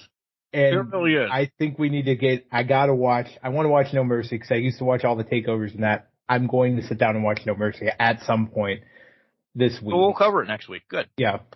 Okay. But I want to see the Becky Lynch match. I love that we get to see Tegan Nox. My God. Like, she's not going to be the one that takes it off of Becky. She's going to get the match against Becky next week. Right. Listen, spoiler. She won. She gets the match next week against Becky. If Becky gets out of Trish Stratton, I can't imagine why she wouldn't. Trish Stratton, I would imagine, is rocketed to her and Charlotte are hanging out. Like wait, can we back up? It's Tiffany Stratton, not Trish. Oh, yeah. You knew what I was talking about. I mean, TS, same same acronym. Got it. Your same nickname initials. But Tiffany takes an injury that she's gone from NXT because Becky's going to put her out month or two. She shows up, and that's awesome. Right. So, I'm pumped about that. I'm pumped that we're getting to see Tegan. I hope we get to see more Tegan, by the way. I agree. I've always been a fan since I first saw her in the Mae Young Classic years ago. And then she's had a whirlwind of injuries. But she is a fucking player, I think, that needs to be, I don't want to say around the title all the time, but everybody knows has been listening to this for years, a la Carmella. Mm-hmm. You know, she's somebody that you can throw in. She can carry a storyline, stuff like that. I hope she stays healthy. I'll put it that way. I agree with that. I hope believes. Agree with all of those points. I'll also say for Tegan, I could see her playing the role of that veteran that always sniffs the title but never gets it, and then you have like a story 5 years down the line that she finally gets that opportunity. It's WrestleMania. It's your bright lights, big shadows, da-da-da-da. And she gets the title then. I mean, Tegan's only 28 right now. So the opportunity to extend storylines in that, this is a great first step for her to get to where she needs to go. Injuries have gotten her. It happens to the best of us. Unfortunately, she's just had some of the baddest, the worst luck with them. If she is, and I really don't believe this in my heart of hearts, the one that takes it off of Becky, I think she's very transitional. Because I think we mentioned this last week. There's Cora, there's Roxy, Gigi, and JC Jane, all can carry that have really not had their shining moment yet. And I think they need it more because I think Tegan's established at least. She's just injury established.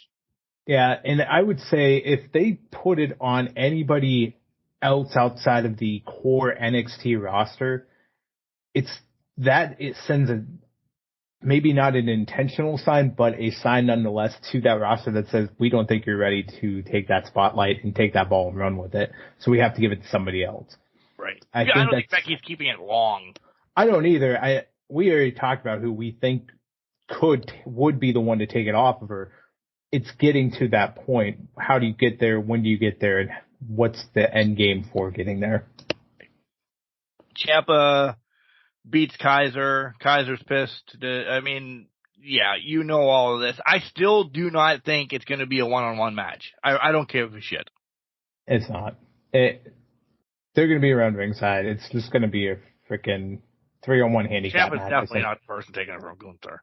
No, Ciampa hasn't been built up enough to be that person to take it from Gunther. I don't even know who would be the person to take it off of him.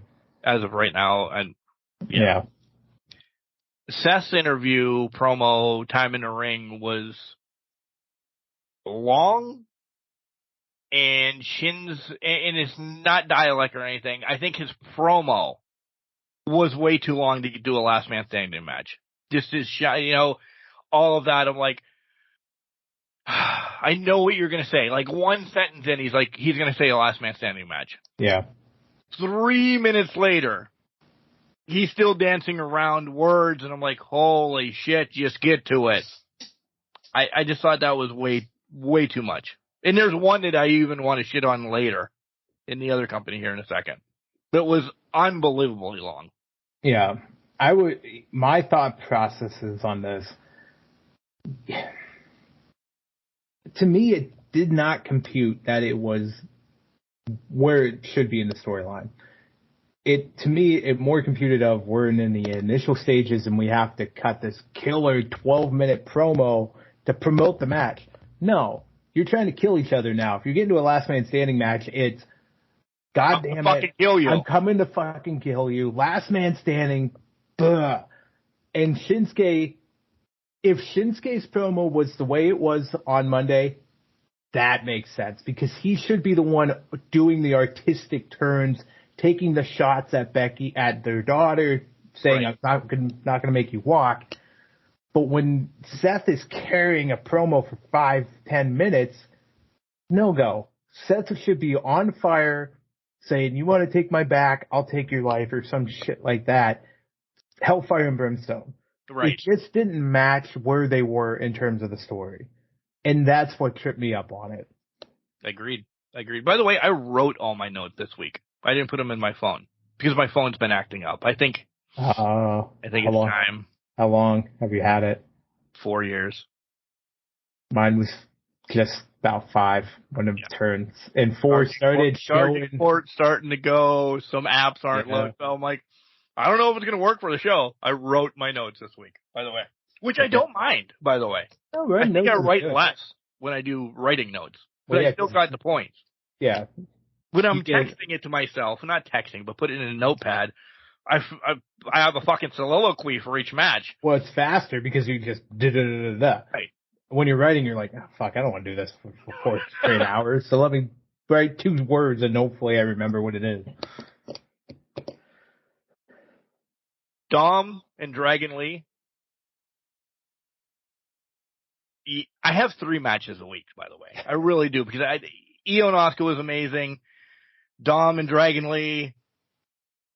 This is Dom's. Dragon Lee, everybody knows. I'm not knocking Dom or anything. Dragon Lee was amazing. This was Dom's best match ever. Ever. Agreed.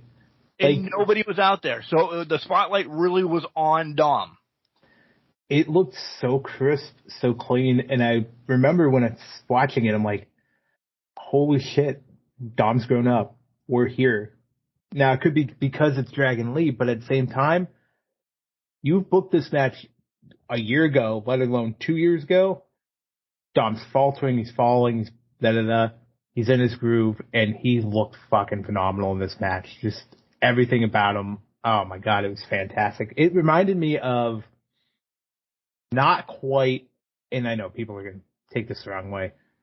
It was like 96, early 97 Eddie type stuff. Like he was starting to get there, but he was not. Dom's progressed in terms of crowd hatred in that. Oh, by the way, the crowd fucking hates him. Hates him. But like he was starting to get into that groove of things. He was figuring out. He looked crisp is where I was going with this. It was more about looking crisp than it was actually comparing him to where Eddie was at that time. But the crispness, everything, he looked comfortable. He was eating alive what the crowd was giving him. It was chef's kiss. It was beautifully done. The teaser's over now. Dun, dun, dun. Nia Jax, Jade Cargill.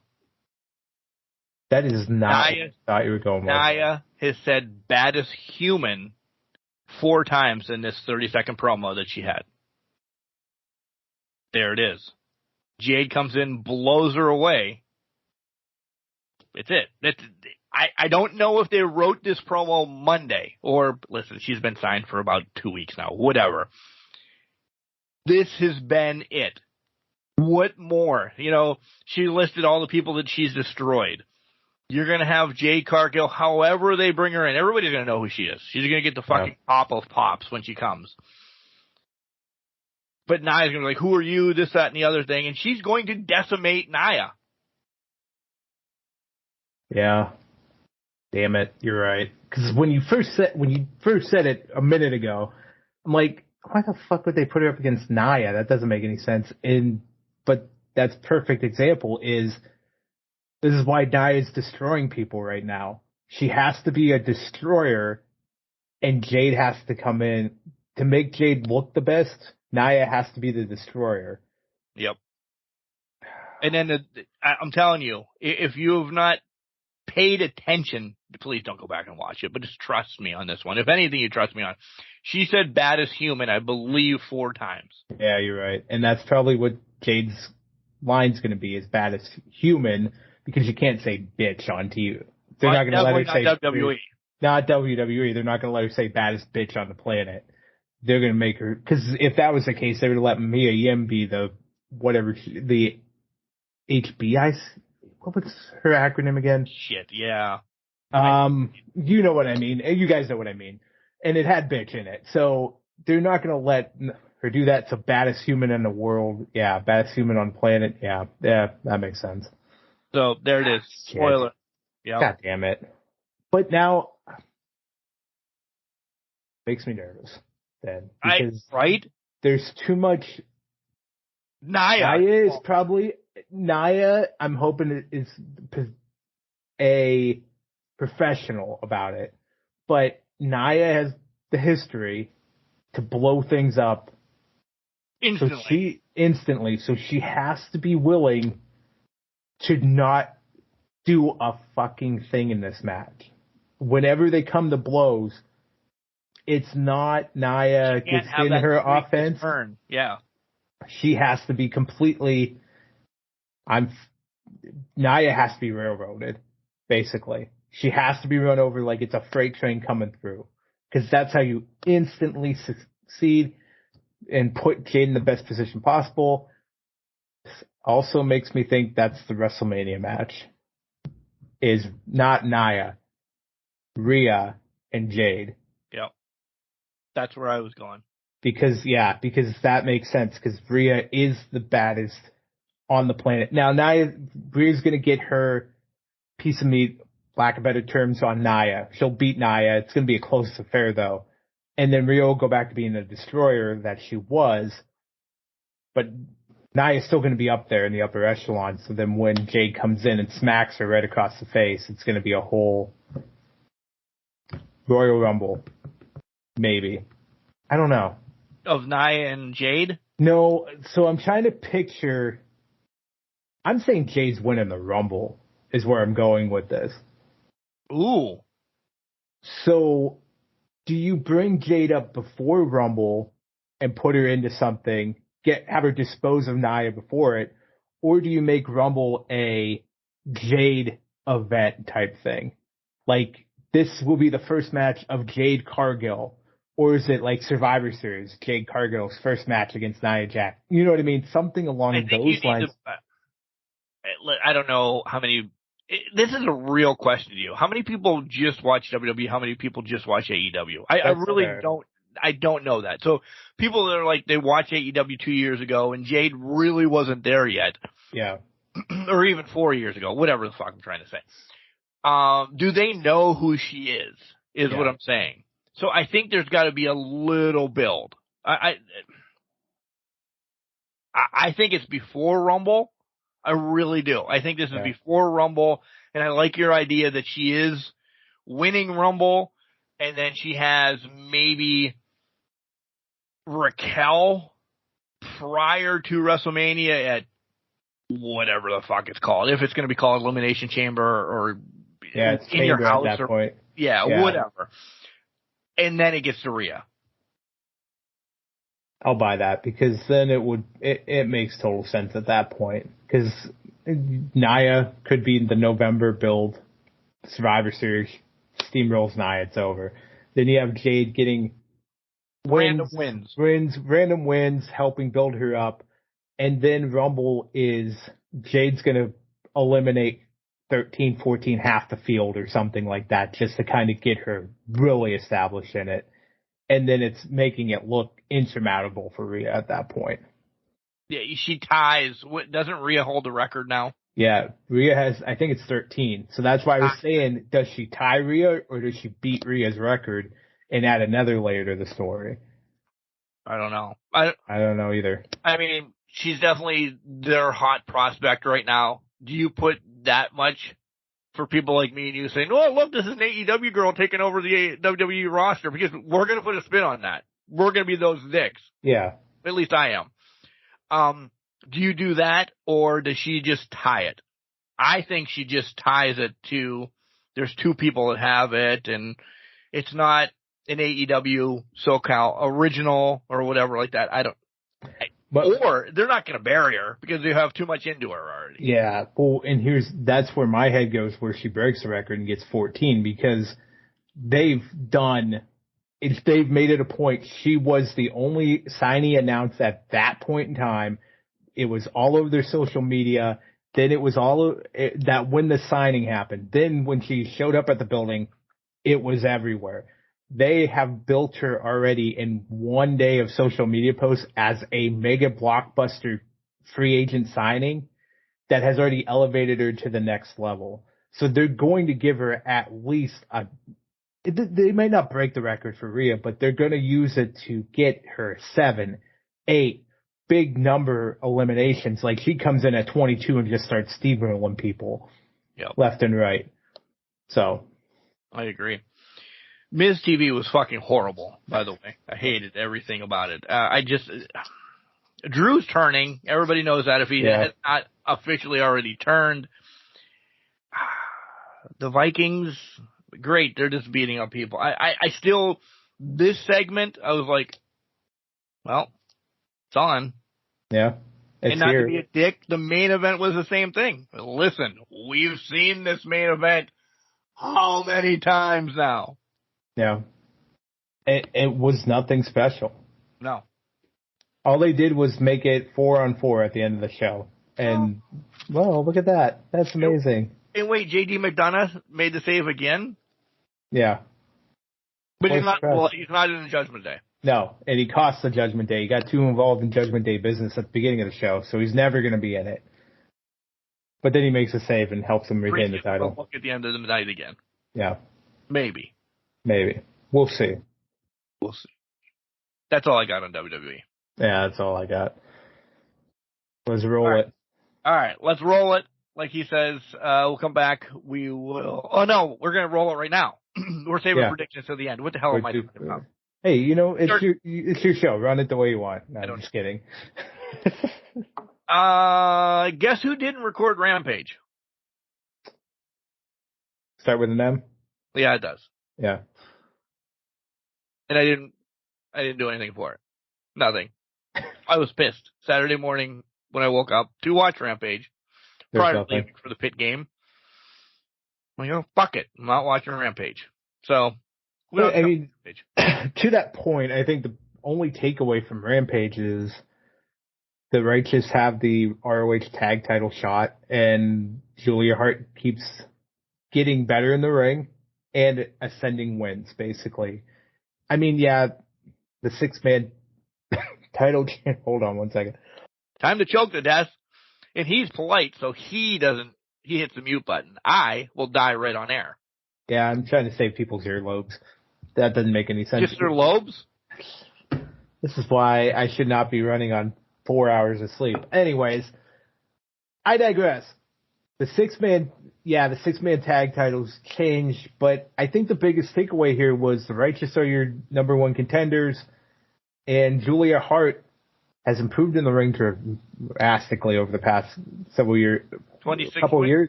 Yeah. He's doing amazing, so. We'll get there, though. Don't want to ruin anything. We always get there. So, Collision.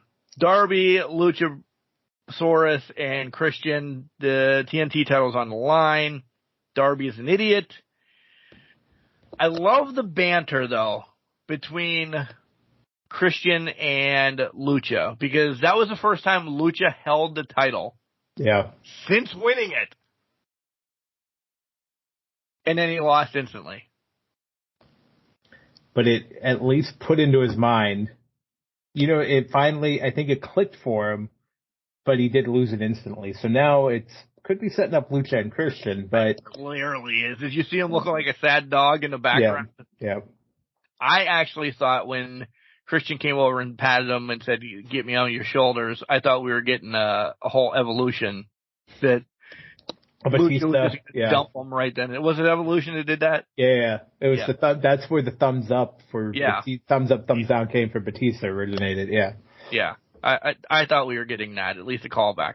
I would have been happy about that, but the turn's happening. Yeah. And, by the way, Luchasaurus is the new Big Show, Paul White, whatever you want to call him. The poor bastard is good one week and bad the next week. Yeah, you're dead on with that. Like, I mean, hey, at least he's getting screen time, right? He is. He's not being used for 4 matches and then said, "Oh, well, we don't know you. Go away for 8 months until we need you to suffer another loss to another guy on a roster like Lance Archer, Big Bill, who miraculously has found a way to stay around for Hobbs, Wardlow. Yeah. Team ECW of Hook and RVD beat 2.0. Listen, Collision wasn't great until we get somewhere. Yeah. It really wasn't. Right. Eddie's putting both titles on the line. There's no fucking way. I'll ruin this already for a WrestleDream. There's no way he's losing both titles. He would have to be severely injured to lose both titles on that night. And There's no way. You're absolutely right. There's no way he's losing both titles that night. So we'll spoil that for everybody. I do think it's soon, but I don't think it's Sunday night. And I don't think they're together. No, they're not. He's got to lose one to a New Japan talent. He's got to lose the other to ROH and put somebody over in the process.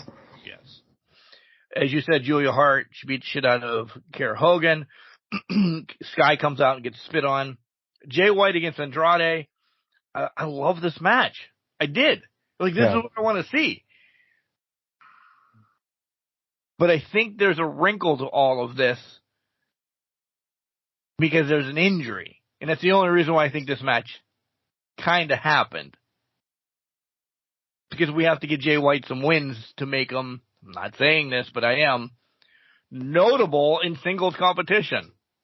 He's still not notable in AEW. I don't care what anybody says. He is tofu. He is tofu. I'm just not buying everything right now. With the injury and everything else. All right, we'll hold that then. Yeah. We'll hold that. Of what you saw, did you like Jay and Andrade? Oh, yeah, of course. I mean, there's no way you don't. These two are going to burn it down. Yeah. Anyway, if you didn't think that, you'd be crazy. So, of course, I love this. I've come to realize I love anything Andrade does. Yes. Because he's that great of a talent. So we get to see him once a month. And that pisses me off. That should be, you want my opinion on this, that should be who you're pushing to get the world title shot right now. Not, hello. Jay White's not there yet. He's with the Bang Bang Gang. And that's fun for that. Yeah, it's fun for that, and that's good. That's developing him. El Idolo is your top marquee guy, and I think you can make worldwide. It believable. Yeah. You can make this work with him against MJF. But I think he still has that, there's too much stench around him, if you will, from things that have happened in the past, et cetera, et cetera. So now he's got to rebuild the reputation of sorts. I love when real life comes into professional wrestling. I'm happy to see Santana Ortiz fucking going at it here soon.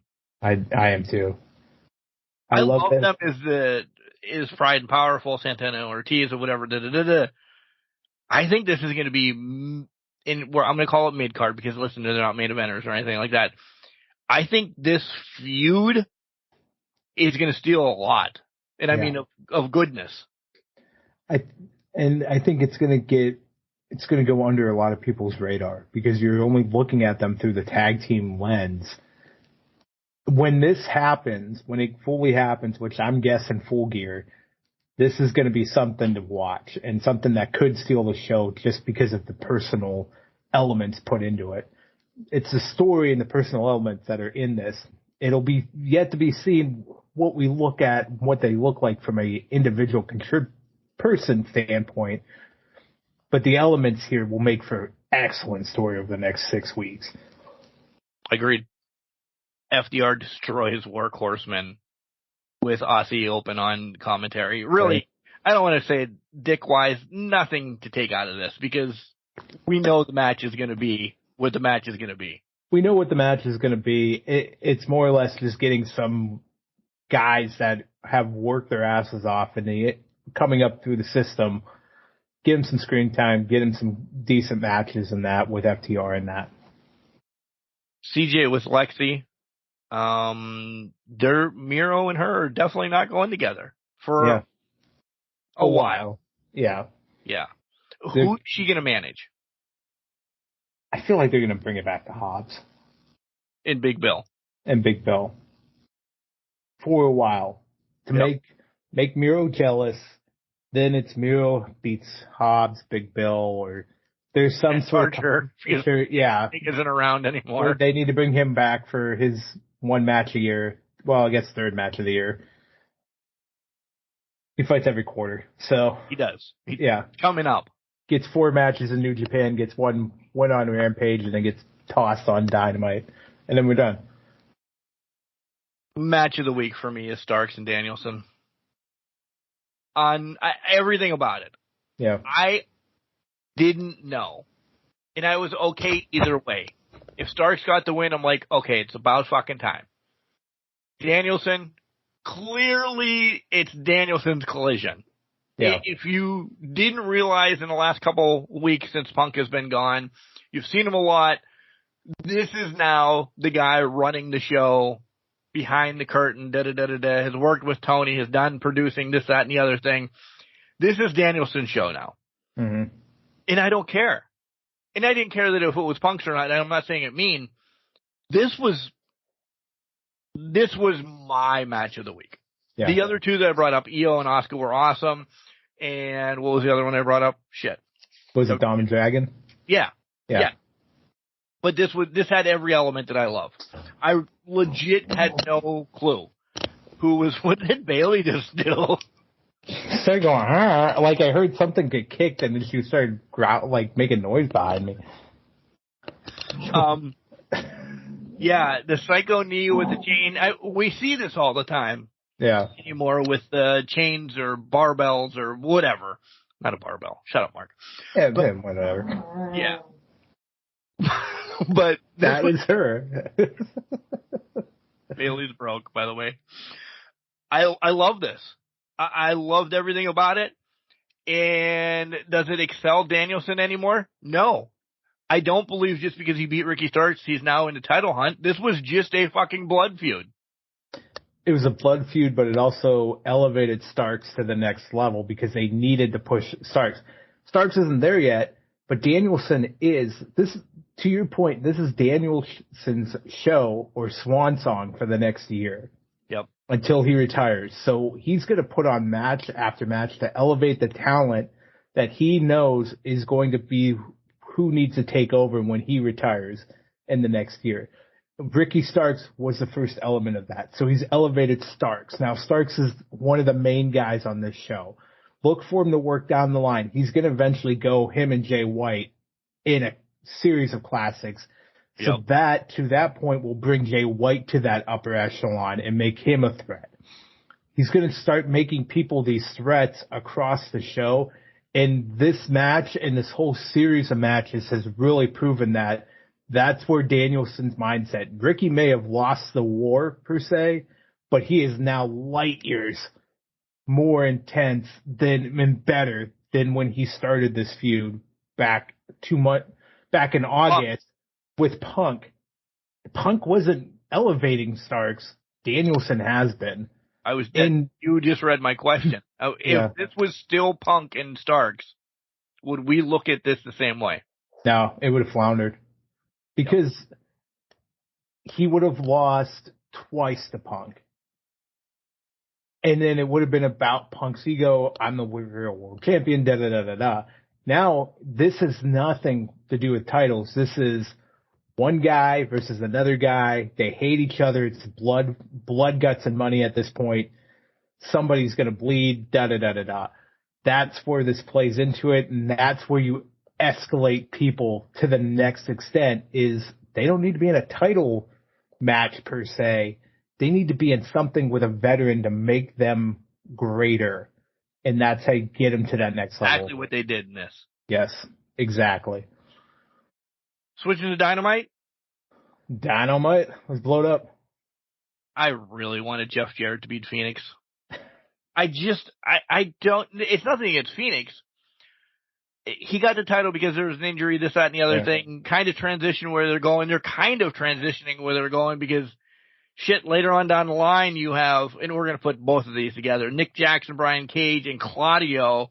Whoever wins gets the match against Phoenix. So let's break that down real quick. By the way, Phoenix wins, he keeps the title. Anybody that's ever been in an AEW show was involved in the Phoenix Double J match. But I was still rooting for Jarrett. I really was. I'm like, yeah, give it to him. He could hold it for a week and then switch it. Get it back to maybe Orange and start that whole thing over again. You had Nick Jackson, Brian Cage, and Claudio. Claudio just lost the ROH Heavyweight Championship. Yeah. All right, so maybe you're saying this International Championship is a little bit of a step up because ROH is not where AEW is right now. I don't know. I'm trying to build this. Yeah, he's still not getting it. I couldn't put it in my head enough that Claudio was going to win this match. I'll go back to your point. If Jeff Jarrett beat Ray Phoenix, Claudio wins this match, and Claudio beats Jeff Jarrett, your scenario works out perfectly, if that was the plan.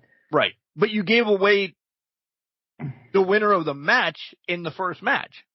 Yeah, because who would you want to see face Ray Phoenix? Is it the Brian Cage, Claudio, Bailey's introducing herself to the podcast, or is it the sexy option of high flying, let's go Jackson, balls to the wall, revisiting on the 4th year anniversary of Dynamite, a match that happened, 2 years ago or something like that? Yeah, they were all in on this callback match from the get-go, and you're right. As soon as Phoenix won, it was over. And listen, spoiler, Nick Jackson's not winning the championship. No. He's got so many forges and every other fire going on that we're shuffling through until Mox gets better and destroys Phoenix, or until we're like, all right, shit. Which then gives away another match at, I want to call it Dreamcast, and I keep thinking Dreamcast. Not Dreamcast, it's WrestleDream. Which essentially ruins a match at WrestleDream. Yeah. With Phoenix as your international champion. Whatever. Right. So that's that real quick. We're going to put these two segments together as well together. You want to go boating with Better Than You, Baby, and Captain Insano? I mean, if we can catch a Captain Insano, abso-fucking-lutely. That... By the way, were they drinking beer or were they drinking Starry or Seagram's ginger ale? That was definitely not beer. No way. The only green can, I know two, get ready, people are like, well, IPA from Colorado. Yeah. They weren't getting that. Yeah, it was Rolling Rock, Genesee Ale, or they came to Straub's in St. Mary's and got some Straub's. Straub's NA. Right. Get that non-alcoholic shit, Adam Cole's on painkillers for this injury. You can't drink with that. You gotta do something with that. And I just want to know how they got Captain Insano in the boat. I mean, when you catch him like that, how do you get that big of a fish in the boat? There's no way that Reel had I don't know shit about fishing, the line strength or the ductability of bending or anything like that. No way. I want to know where this lake was because apparently you get 90s wrestling gimmicks out of it. So Captain Insano, you know, you pull him out of it. What's next? We find Outback Jack. Find where fucking Golga is floating around out there. Maybe Al Snow's head's probably out there. You know, the possibilities. Hopper. The Kiss Demon might be out there too. Who knows? Jeez, throw that back. Throw that back. So Cole and MJF come out to the ring. Let me just say, we are not going to spend as much time on this fucking segment as they gave it. This was way too long. The Cole and MJF thing, that was good. He comes in with his crutches, Roddy needs him, and he leaves. And I'm going to give you your moment. Yeah. And then Jay White comes out, and I'm like, all right, well, they need to build somebody up for MJF because, shit, he's got nobody for the Triple B right now. Right. Nobody, because it was built up, it was going to be Adam Cole. Yeah. Well, Adam Cole's out, and I know my head's already spinning what you're going to say. Holy shit. After MJF talked, White should have said, yeah, go fuck yourself, and walked out. Right. No, he tells us how he was born, when he was christened, what he got for his first fucking Christmas present. Dude, it was way too long, and I don't put him as a threat, because you talk too much about nothing. Well, and let's go off that point. You made the point earlier, he's not known, so they had to take the 20 minutes that this segment took to make him known, right? Put him in that position where they should have just been like, wrestling match, or look at my tape, or, you know, da-da-da-da-da. Boom, boom, boom, boom, boom. You can make that argument for Jay White. They didn't do that. They wanted to tell you everything about christenings and, you know, circumcisions and shit's going down the fan and all that. So I agree with your point. It drug on way too fucking long. So what are your thoughts now?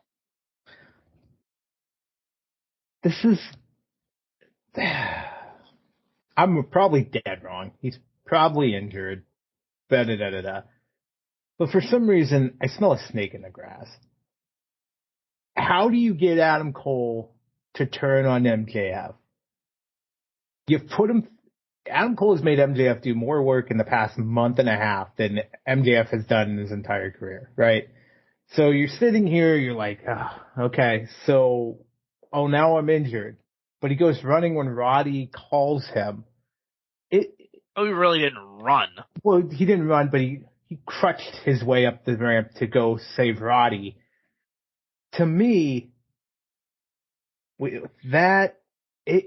okay, I could believe it. I was sitting there like, okay, this fine and dandy, whatever. Adam's injured, da-da-da-da-da. Britt Baker has posted x-ray photos.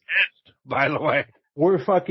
But that's another thing is we're overselling it a little bit. So I'm like, okay, fine, whatever. It is what it is.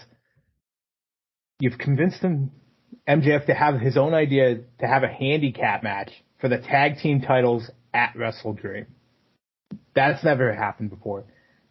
Now somebody has a mask of the devil, and I'm going to scoot to after the main event, or at the very end of the show. Somebody's got the devil mask. 4 people jump Jay White afterwards. The Kingdom, that's 2. Roddy, that's 3, and we know he's faking it. That guy with the mask on looked kind of same shape as Adam Cole, baby. That'd be 4. So, are we playing a dangerous game here where Adam Cole just took out his competition, per se, for the world title? He's weakening MJF. Maybe something happens at WrestleDream that it forces this into our fourth quarter, if you will, with sports terms, with companies. The ninth inning? The ninth inning. Or maybe after halftime. We've been talking about an MJF or Adam Cole turn for a while now. He's out there at WrestleDream watching his buddy. The Righteous have been picking up some notable wins lately. the Righteous might be the team that takes the title off of MJF because Adam Cole baby turns on MJF. Yeah. He's already, this is all MJF right now, trying to keep the dream alive. Too many snakes in the water. We've been playing around. He's running to Roddy's side. It's a game. It's a cat and mouse game that couldn't be seen until this point where Adam Cole had to separate himself from MJF so that MJF, there's the reason you lose the ROH titles is because you didn't have me. But maybe I'm overthinking it. No, I love it because I also want to talk about the Devil as well. Yeah. Because other people have been linked to him as well. I know, I have something that too. Holy shit, it's SmackDown time. That just popped up. I lost track of thoughts. Devil. Yes, Devil. I actually really like yours more than anything that's been predicted. So the Righteous wins. By the way, I love that Karma has no deadline. That fucking tagline is... That was fantastic. I'm pulling for them. I really am. I like them. They win it. It's a hot minute. Yeah. The titles are going to the Kingdom in a month or whatever. Quick. They're going to have the titles. I never thought Adam Cole. I didn't. And I like your whole thought about this. Because the Devil's also been linked to 2 other people. Another one named Adam. Another one named Adam, which contract and free to go by Sunday, tomorrow, as you guys are listening. Could he show up? Edge is Adam Copeland. He'll clearly be Adam Copeland, probably. Right. When he shows up. The other was shocking that they said Dolph Ziggler already. Yeah, I'm surprised by that. He's got a while before he can show his face. He's 90 days out. Well, he's probably they're like 82 now. Whatever. But, yeah. But he's got a hot minute before he can show his face. Unless he's... Can you do that? Again, contracts. Do you wrestle under a mask and it's not you? Is that breaking protocol? You'd have to ask Mr. America, I feel like. Juan Cena, El Generico. The list. Midnight Rider. Yeah. I like yours more than Edge. I'm buying into the injury, though. Because, listen, when he went down. He sold it. Hook, line, and sinker. I completely agree. And if he is injured, I wouldn't be surprised. But to me, it's still 6 weeks out. Maybe he doesn't need surgery. Maybe he just needs to let it heal for 6 weeks, and then he can get back into the ring. I get it's a fracture. You got to build yourself back up. Fucking COVID cough. Anyways, but but now we're at a point where it's just, I don't know. It just seems too much potatoes because they can't be friends forever. They can't be friends forever. It needs to escalate. We've thought it's Full Gear that they revisit this. We're in the 6-week period right now. And honestly, the cast he was wearing has not been worn by anybody in professional sports in about 10 years. Okay? We've been in air cast for the longest time, even for fractures, right? Yeah. Air cast, the big boot, whatever. This was a club on the end of his foot. Like he even had the sock, the toe sock. He had the toe sock over top of it, plus the club foot. No, there's no way that's happening right now. So to me, it's just too much playing into it. There's too much happening that I'm just like, nah, I don't believe that. But again, I'm wrong 90% of the time. So who knows if I'm right or not, but let's throw it out there. Something to think about. And they kind of foreshadowed it a little bit after All In. If you remember that promo they had in the locker room, the mask was behind Adam. It was there. You know what I mean? It's just, there's a lot that could happen. There's a lot of foreshadowing that's happened before and now. He's been hanging around with the Kingdom a lot more the last 3 weeks. And let's be honest, this whole Roddy continuing, this whole neck thing, the Kingdom, they're best friends from before. It can all be a ruse. And maybe Roddy's never been the jealous ex-girlfriend. Maybe Roddy's been the loyal one that's been by his side while he achieves his hopes and dreams, if you will. Okay. I like it. I'm not going to ask you about titles yet. We'll save that for the next segment. Yeah, we'll save that. Darby and Christian, talking to JR, they're going to have a 2 out of 3 falls match. Darby's getting it back. Are we thinking this? Does Christian not have it once he actually has it for a long time? Maybe, but at the same time, I feel like you have to come up with Lucha, right? So I feel like Lucha's the next heir apparent, and he gets an actual title run out of this whole thing. We have to have a 4-way match before we have 4 tag teams fight. So we have Orange, Matt Jackson, Penta, and Austin Gunn going at it. I'm not a fan of when there's matches like this. Like, hey, Sunday we're gonna have these 4 tag teams wrestle, but we're gonna break it up. Yeah.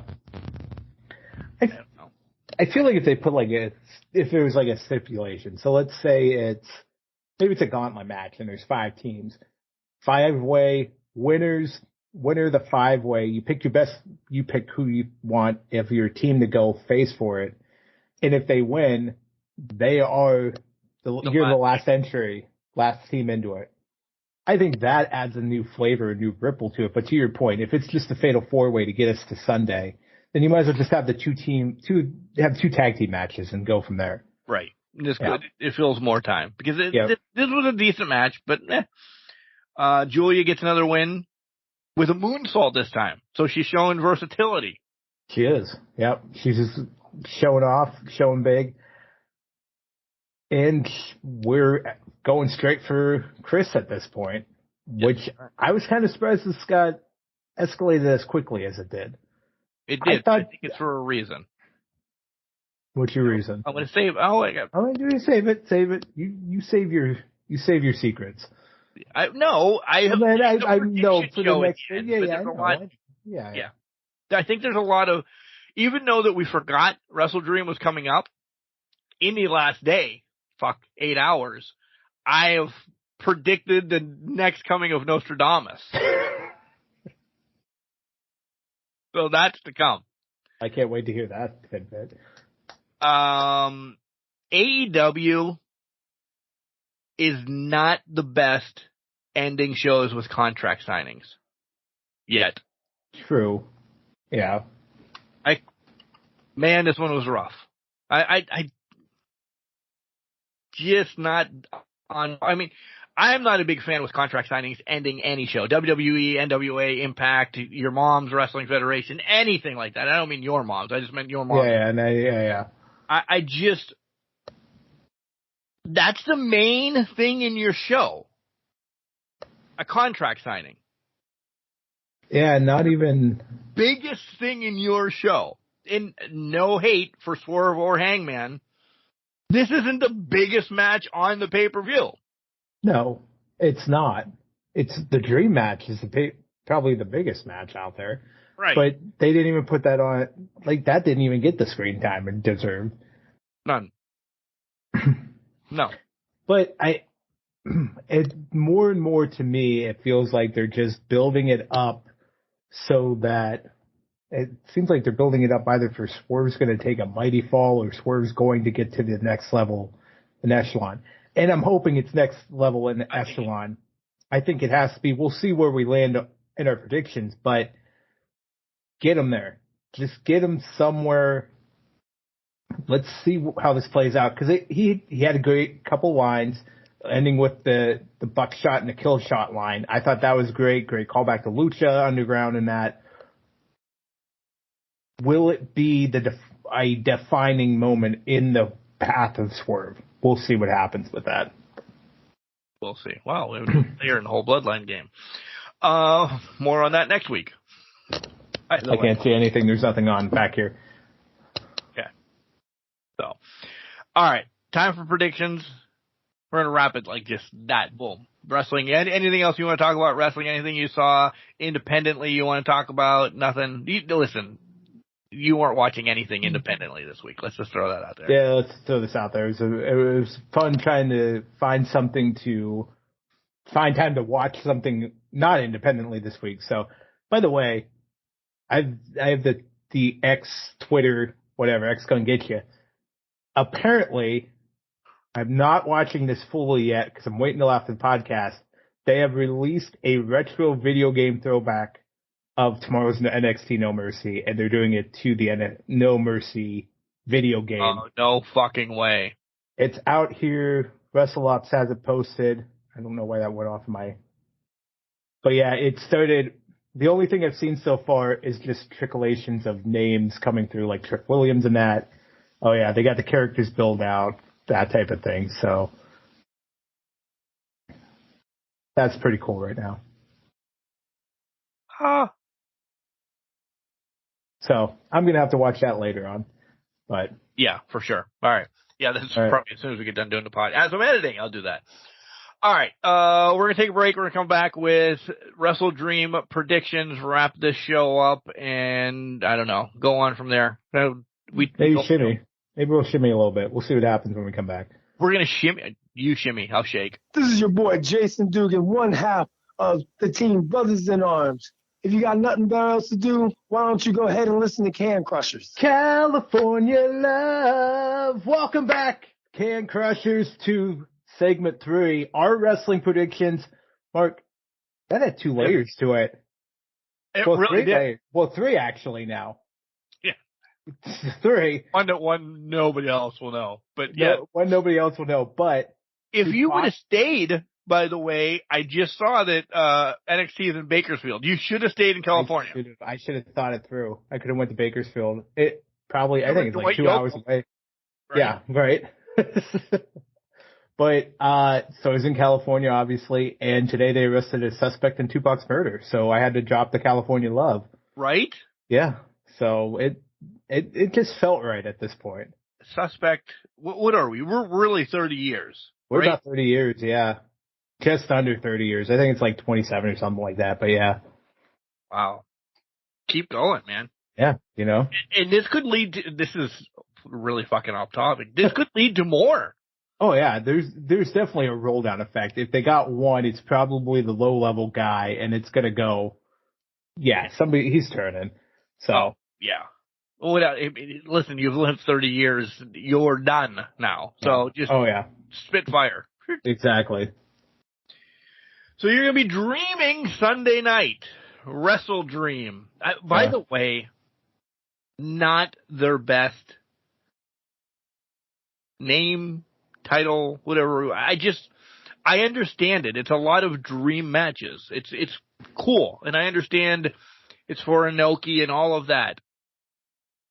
We couldn't have come up with this. Is like something I call a pay-per-view that I put on 2K or something like that. Well, I think it's now we need 12 pay-per-views and we need to throw everything under the sun there. Yeah, but there's not even that many dream matches out there. Let's be honest. Right. There's Sabre and Danielson. That's one. I guess maybe the trios match just has named players in it that could be kind of a dream-esque. Everything else on here is not screaming to me. This is something I've needed to see. There's also a shitload of wrestlers on this card from Seattle, by the way. Oh, that's a good point. Yeah. This is definitely like a home base thing. Yeah. It was really just announced right after their last pay-per-view. I don't know what mine are now doing underneath the table, whatever. I don't know if it's going to be that pay-per-view for them. The matches we're excited. I think the crowds, unless they get a lot of, from what I've read earlier this week, and I'm talking like Tuesday, Wednesday, ticket sales aren't fucking knocking it out of the ballpark right now. It's going to be the lowest pay-per-view probably this year across the board. Yeah. I'm not surprised by that. I mean, they're probably going to put on there's probably going to be some great matches on this, but it's nothing on this card is bringing in the people. Now, if they have debuts, well, that'll inject some veins and people are like, oh my God, they did it at WrestleDream, whatever the hell it was. So now we have to come to Full Gear, and then we have to go here, we have to go there. You know what I mean? Right. So there's a lot that needs to be. It's the names to get you to buy this for, again, $50. Yeah. Hopefully 2024 we're talking about Max. We talk about Max every show because he's doing something. But yeah. I feel like on this card right now, your 2024 lineup, Max, Swerve, Danielson's on retirement tour. So those are your three names that are driving forward your company. Because Ospreay's not signed with AEW, although he's pretty much acting like he keeps showing up every time. So maybe it's going to be Ospreay next year. But like your Omegas, your Jerichos, they're helping put over talent. Takeshi's not there yet. He's super talented, but just not there. Right. There's layers to this that are just not. There's only a couple people that are really like, that's who I would pay to see. And that's who I could see in 2024. People are like, okay, I'll pay $50 every month to see this guy wrestle every single month. Or whatever it's going to be when it's on the Max. Right. Well, exactly. Whatever it's going to be on that Max. And I'm hoping AEW works it smartly where they have 2 months, maybe they do 2 months of AEW pay-per-views, then you have ROH. Right. AEW, ROH, AEW, ROH. That's how they should be planning it out and kind of working it. Then that way everything falls in line, kind of gives them a break from the AEW roster. Let's push the ROH stuff. Yeah, that's what you get, because we're going to hit that WWE, what word am I looking for? You know the word too. Yeah, I know it. I don't know, storyline based. You're going to hit that the same as you have to push out storylines every month then. Yep. Where if it's your big four that you take after that ROH, you have 2 months to give us the meat and potatoes of the storyline that we want. Right. Instead of MJF against Bob Smith, MJF against Big Cass, MJF against Wardlow. You know, we're going to get meat and potatoes on one of those. We just don't know which one yet. Yeah, and let's put it this way. Maybe AEW is working at the deal with Max where it's going to be like, we'll say $30 a year that this gets added onto your bill. You distribute it out. And the reason I say that is they can get away with a Fyter Fest being one of these pay-per-views per se, but it's not really a pay-per-view. So you could do, you're not selling out arenas, but you're giving people some things to bring them into the arena, but you don't have to produce something over the top or special. You're still hitting the four and maybe the four ROH pay-per-views, but in between there you can do Fyter Fest, you can do Beach Bash, you can do this one and that one and all that and get them to where they need to be type thing. So, and again, we'll get to the predictions here in 1 second, really.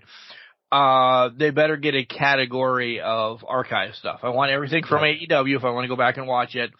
And then I hope they're paying, and I'm going to use this because we always do, because you're paying IWC and taking all of Britt's matches. You're taking all of Wardlow's matches. You're doing any special that 2-to-1 Media did from IWC and putting it on that archive. So people that still don't believe in Wardlow, because what you see on AEW, you go back and watch the life of Wardlow from IWC, you're like, holy fuck, now I know why Mark keeps talking about him. Yeah. You get that escalation of sorts. We'll see. We will see. But it's again, it's shit in one hand and wish in the other. Well, that's it. And I mean, it's a WrestleDream. It's a dream for wrestling. I didn't even mean it like that, but yeah. I'm going to pull it there. So, speaking of that, let's segue, shall we? You're right. It's up to you. Do I get a shot? Do I not get a shot? I don't. I'll give you a shot. You don't want the shot? I was doing that off camera. Practice. You know what? Practice. Practice. Earn your way back up. Get your wins. Let's keep track. See how you do. Maybe I don't want to give you the title shot yet. Who knows? But, I'm going to duck and dodge. I'm not feeling confident. I'll put it that way. I'm taking some flyers on that. Okay. Well, fair enough. All right. Ready? Yep. All right. Where to begin? Let's start Ricky Starks, Wheeler Yuta. I'll let you go first on this one. Oh, this is Ricky Starks. Ricky Starks has taken losses. No. Yeah, this one's straight up Ricky Starks. There's no way Yuta's getting any close to winning this. No. All right. Good. We got the easy one out of the way. Yeah, there's no flyer on that one. Let's knock this one out because we already brought it up earlier. ROH World Title, New Japan Strong Openweight Title, Eddie versus Shibata. Eddie. Yeah, we both have Eddie. There's no way he's getting a title defense underneath him of both of these and everything. Will he lose them down the line? Soon. Yeah, this is a notable name to get a title victory win over. So, all right. All right, let's go. Winner gets the AEW Tag Team title shot. Young Bucks, Guns, Orange Cassidy, and Hook, or the Lucha Bros. Lucha Bros have the international title right now. And I know you're like, only one of them does. Right. We're not getting double champion.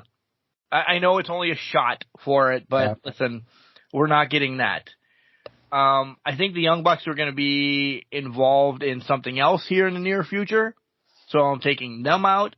So now it gives me, who is it? Hook and OC or the Guns? Yeah, Hook and OC or the Guns. Orange just got the win in the singles match. That usually doesn't play well. No. So I think it's the Guns. And we've kind of said for a while now, FTR is going to run through people and then they're going to stumble again to put somebody over because they're not on their complete farewell tour yet, but they're getting there. They're getting there to the level of Danielson. They want to put the kids up. Yep. So, yeah. I was almost thinking, Orange, and I'm like, no, no. Almost, for a hot second. But then I thought. To me, they're not going to give us Bucks FTR again. They're not going to go that route. They're not going to go 4 on that one. OC and Hook, they're not there for the tag team titles. They're thrown together right now to give OC a breather. Lucha Bros, you brought up the title that shouldn't be there, but is. I could see them getting a title shot, but it's not here because the key word on this wrestling match promo is it's any time. So it doesn't have to happen in the next 4 weeks. It can happen in 6 weeks at Full Gear. And that's why I'm taking the Guns because we talked about this earlier this year. That's probably when the Guns are going to take FTR's title. So really not a lot of flyers yet, Mark. No flyers. You hyped them up, but man, they're flying pretty normal. TBS Championship. Chris, Julia. I love how Julia's progressing, but she is not the TBS champion after this. I think this is just, they gave her a lot of great wins. She's progressing well. I'm going to take Chris. This is what we're separating. Okay. I think this is where, listen, this whole title was Jade, stats hurt. I think this was supposed to be done a while ago, and we're kind of making the right wrong or the wrong right or whatever you want to say. This is going to be the Sky Blue title, the Julia Hart title, the Kiera Hogan title, because Stat's a main eventer. I think Stat right now, you give me Stat Saraya next week, I'm excited. Yeah. I think, we have to build a storyline to get there and everything, but I think you can build a storyline for Stat to get to Saraya before, and you're going to say, no shit, it's obvious, but there's no way Julia or Sky Blue, even though she's had that battles, or Willow or anybody like this, is going to get there. There's a lot of other things going on with Julia and Sky and Willow is also going to be linked to New Japan, somebody else that's possibly coming in here in the near future. Stat doesn't need a title. This is why I'm going heart, not head. I think Julia does get it. That's I fun. really do think Julia gets it. How long? I don't know. I think it's brief to get it then to Willow. Because why is she spitting on Willow and Sky? There's something going on with this to carry it to the next. And I think Willow's going to be the person that takes it off of Julia. And I think it's probably at Full Gear. Because she is the one that is, as of right now. I mean, last year would have told me, I said this was going to be Sky's. Yeah. Sky cannot get love at all. No. But I think Willow still has a glimmer of hope of love, and she is the next progression. To have Willow take it from Stat, that's fan favorite against fan favorite. And one takes the loss. I think it hurts both of them then, where Julia, as much as people like me love Julia, there's idiots out there that love the hate the love, and all of that. So I think this is a great transition champion. You've built her up. We haven't seen the 26 wins. You're fucking telling me she's got 26 wins. We've seen maybe 4 of them. Okay, I'll believe you. She looked pretty dominant the last week and a half. And then I think something else is in play with Stat. That's fair. That's fair. I mean, the only thing I play into it is the build-up is what they've done typically. Awful. Yeah. Yeah. I mean, they've built people up like this before where it's like, okay, they're strong as hell. I know. And here they're coming in to take it. This is my fire. But I think Julia's almost there. I think this is a coming out party match for her. I just think they keep it on Chris because, to your point earlier, she doesn't have anything to do right now. But it sounds like you think she has something coming up. But I think right now it's more or less, what else are you going to do with Chris right now besides let's have her run with the TBS title, get some wins, and then we'll throw it on somebody else down the line. We don't know what Soraya's been MIA now again since Tony's match. And I know it's only been a couple weeks, but Britt seems to be, we don't know. Like, you could at least throw Stat into the main event card and it'll be noteworthy. They're missing some main event people right now, still. Injuries, this, that, or the other. You can't have Soraya fight Britt, Sheeta, and Tony every time because Ruby is still with her. Right. Until Ruby makes that turn, you could get a match or two out of that. We can't beat a dead horse and bury Tony or Britt. That's fair. So you throw Stat in it right off the bat, you get at least a series of 3 matches, whatever, couple on Dynamite and then a pay-per-view, then go from there with Stat. Maybe transition her back into that title of the TBS if you don't feel that she's fully invested into the main event part yet. But I think it's time. Tell me, am I wrong that Statlander's not a main eventer? Am I that guy, even though she just came back from injury? She's a main eventer, right?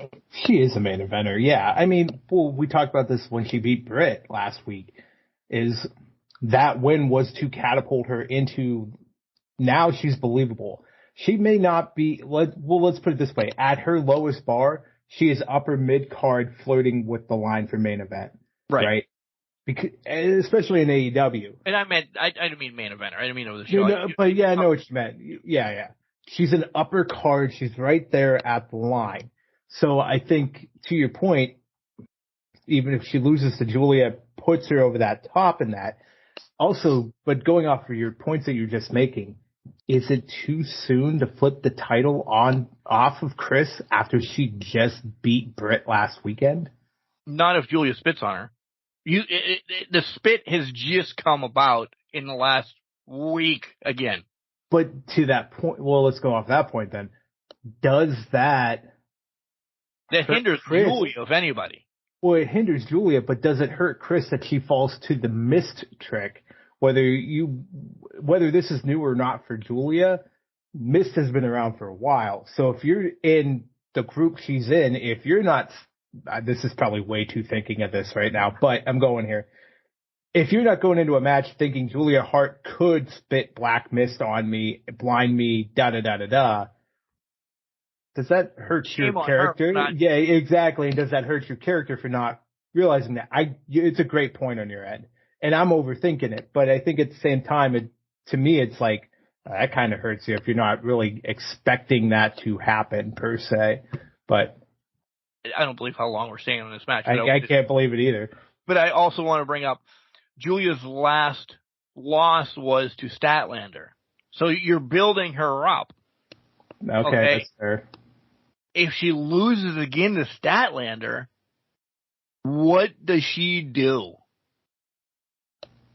She's just the valet manager of the House of Black then, which 2 of the 3 are injured. So she comes out with Buddy Matthews. To that, that's a great point.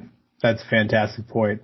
And I lost my rebuttal to that. So anyways, I think, this is where I was going with that. But this brings me back to my original point of AEW, the tendency to do this with even though Julia's not a big person, right? Not like an oversized person. They do this all the time with their bigs. They hype them up, they bring them up, and then they get to a title match and they get absolutely stripped down to size in 6 minutes. I know. So that's kind of where my head, it brings us full circle to. They built Julia up and now they're just going to knock her back down. Kind of like the pendulum swinging right back down. But let's go, Julia. Hey, if Julia wins, I'm all about it. Okay. All right. Let's go to one that where am I at? Oh yeah. Let's go to this one. Let's go to the trios match. Jericho, Omega, Ibushi, Sammy Guevara, Will Ospreay, Takeshita. Who you got? Excuse me while I lose my mind. Ospreay is not involved in the finish of this match. I will tell you that. No, I agree. Win or loss, because as much as this match has the names, all right, great names, it's going to be Jericho and Sammy, essentially. One of them are taking the loss. And I think it's Sammy. I think Team Omega wins. Yeah. But, again, Ospreay and Omega are not around. I think you pull those 2, they're fighting outside, they're doing this, that, or whatever, because that's what we're getting to again, I think. Yeah, this is definitely the builder for Wrestle Kingdom, 100%. Yeah. Sammy takes the loss, because who else is taking the loss? No one. It's Jericho or Sammy at this point. I will agree with you. It's Team Jericho. There's too many. Ibushi's not coming over to lose. Ospreay could lose if he walks away. You know what I mean? Takeshita, they're building him up to be the megastar. Sammy's the falter guy. What I will say to this is, this is kind of just an intrusive thought I had earlier was, Sammy and Jericho are finding a way to pull the wool over Don Callis' eyes. And I'm like, no, we're going to. that too. I thought about it and I'm like, there's not enough evidence to support that right now. No. But I could see Sammy's on his Razor Ramon kick right now. Sammy's on his Razor Ramon kick. I thought for a split second, the reason I thought it, and this is probably not why you thought it, but this is why I thought it, was everything was too WrestleMania 19-esque. And it just seemed like to me, it was like, we're calling this back too much for Jericho and Michaels, Guevara. It just seems like a Jericho, it probably still is a Jericho half-baked scheme or a half-baked turn, an idea, but it was like, you could play that into a wrestling storyline of sorts. But anyways. Yeah. Before we digress any further, okay, so we covered that one, and that one. Okay. Let's go to the ROH World Tag Team Championships, the Righteous versus MJF, the handicap match. I'm picking the Righteous because I would love to support my theory that Adam Cole is turning on MJF this Sunday. So that's where I'm going with it. Even if your theory doesn't happen, I'm picking the Righteous because if, your theory is wrong and Adam is hurt, right, we can't defend the title. So MJF's not going handicap for 3-4 months. Not happening. Right. And we're not going to have them defended. They need to be back over on ROH. So they've been off of ROH long enough. The Righteous in the Kingdom then can start their own thing to have it going, because essentially that's where I think we both think it's going. The Kingdom's going to end up with these probably in Full Gear or the ROH's next pay-per-view. I really like the Righteous. I don't know. Maybe this is horrible for saying it like this. They're, to me, and I know they've been around for a while, but I haven't been really focused on them in old ROH and everything. Yeah. They're my Bray Wyatt fix that I need since he passed, and that's what I need, and that's what they're doing. I like one more than the other one, the dirty, scraggly motherfucker, and I don't know their name whatsoever. Is the one that tells me. The only one I remember is Dutch, and I know that's not that one. Yeah, I know that's the big guy. Yeah, I don't know about him too much. Yeah. But it makes sense. Your twist or whatever, or the Kingdom comes out and just fucks MJF over, whatever. We're not having champs anymore, baby.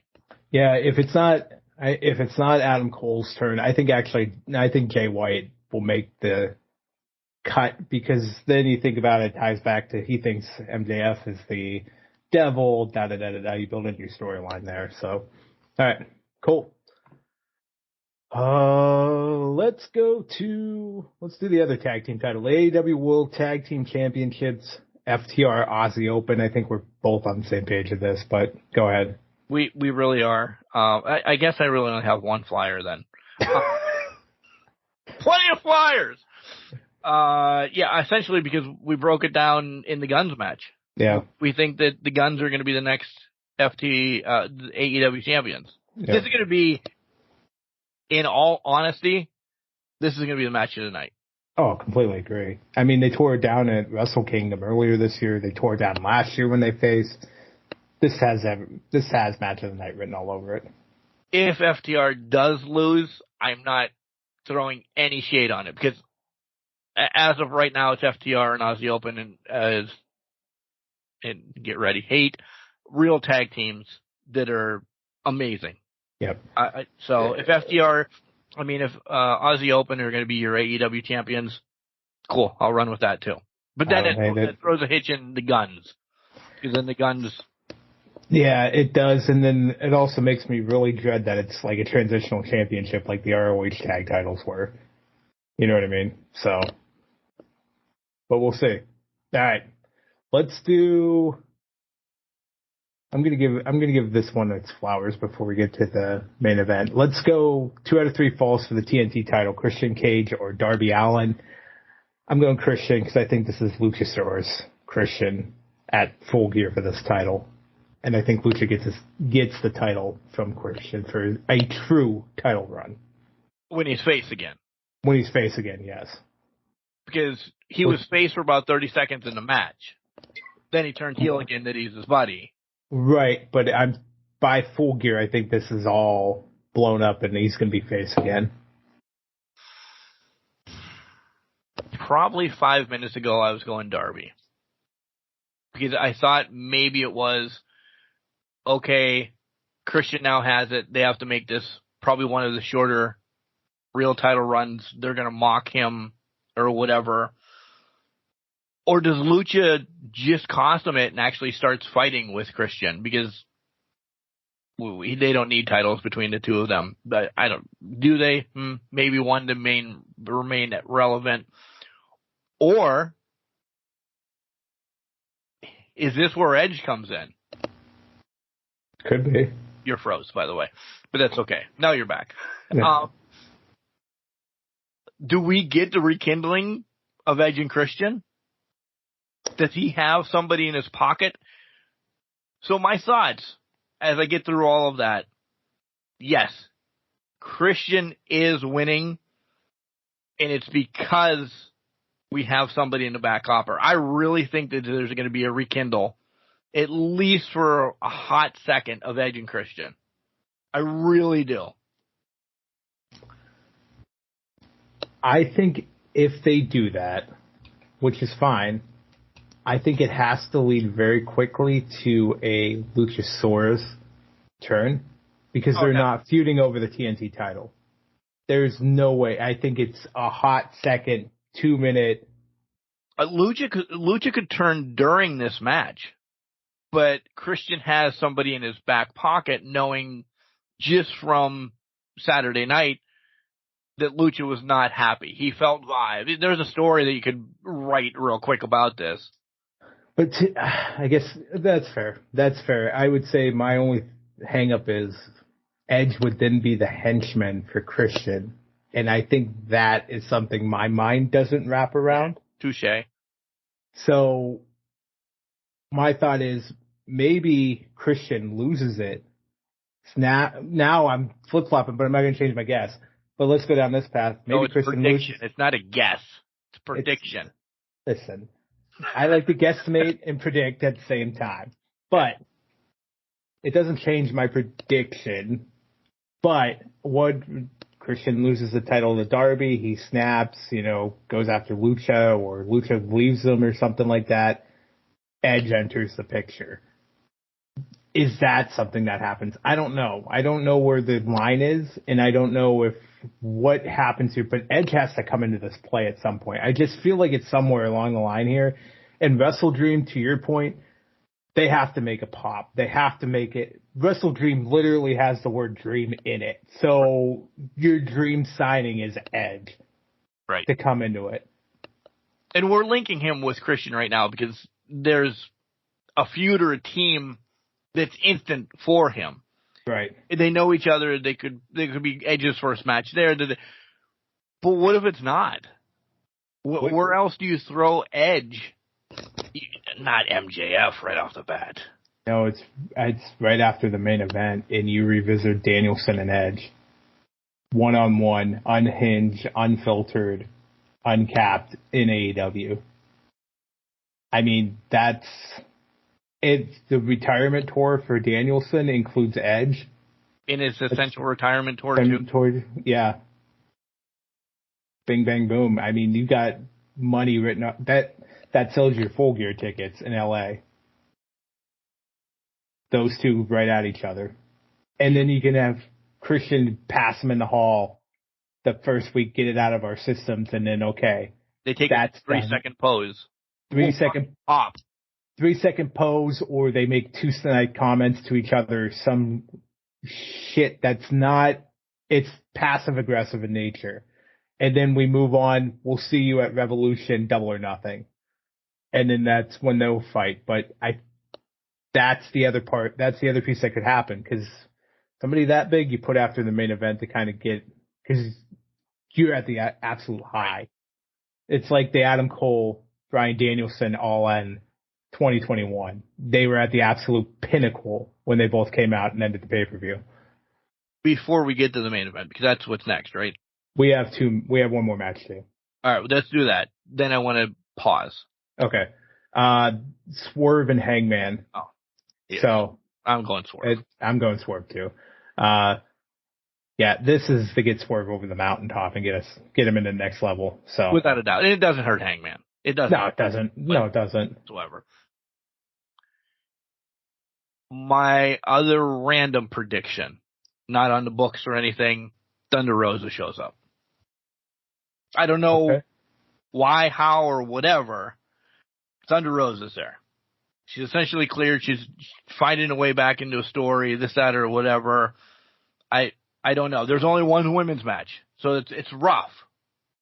Well, to that point, it's also a women's match where that title's been heavily debuted on Collision, or heavily used on Collision.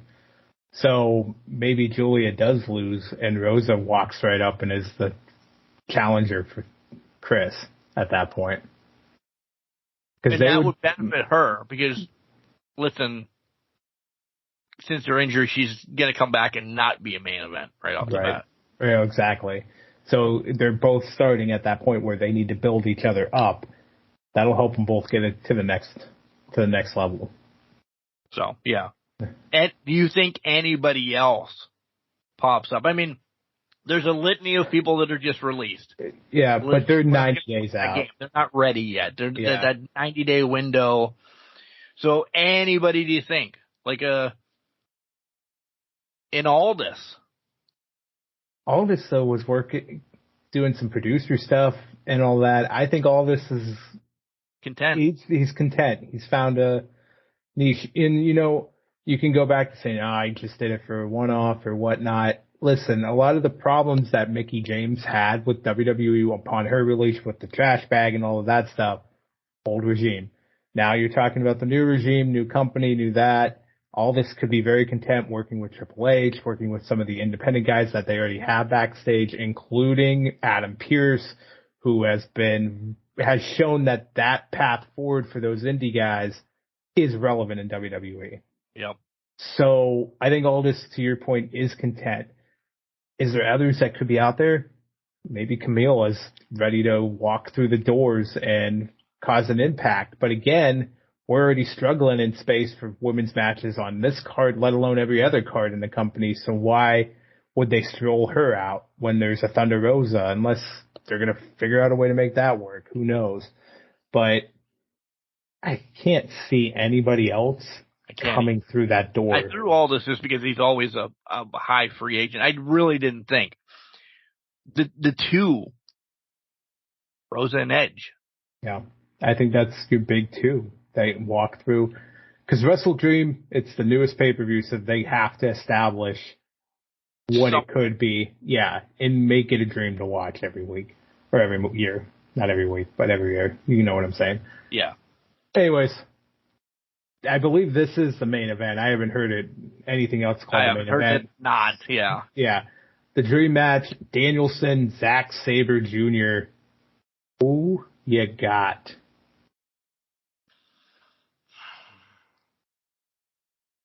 He put Starks over by losing. Meaning Starks lost. Yeah. Sabre Jr. doesn't need put over, so to speak. This is an AEW pay-per-view. But it's linked very heavily to other organizations as well. And it's not over after this. Mm-mm. I think Sabre gets it. That's where my head went. Sabre wins this match because it needs to... It doesn't need to put Sabre over. This is not about putting each other over at this point. No. This is pretty much at the point where again, Okada's bigger name than Sabre, but Okada and Danielson, they didn't need to put each other over. That was just two guys that were a dream match. Let's go for it. This has been hyped up since before Forbidden Door 1, when it was supposed to happen. I think Sabre Jr. gets put over because Danielson does need to technically transition the best technical wrestler title to somebody. And Sabre's the best technical wrestler in the world.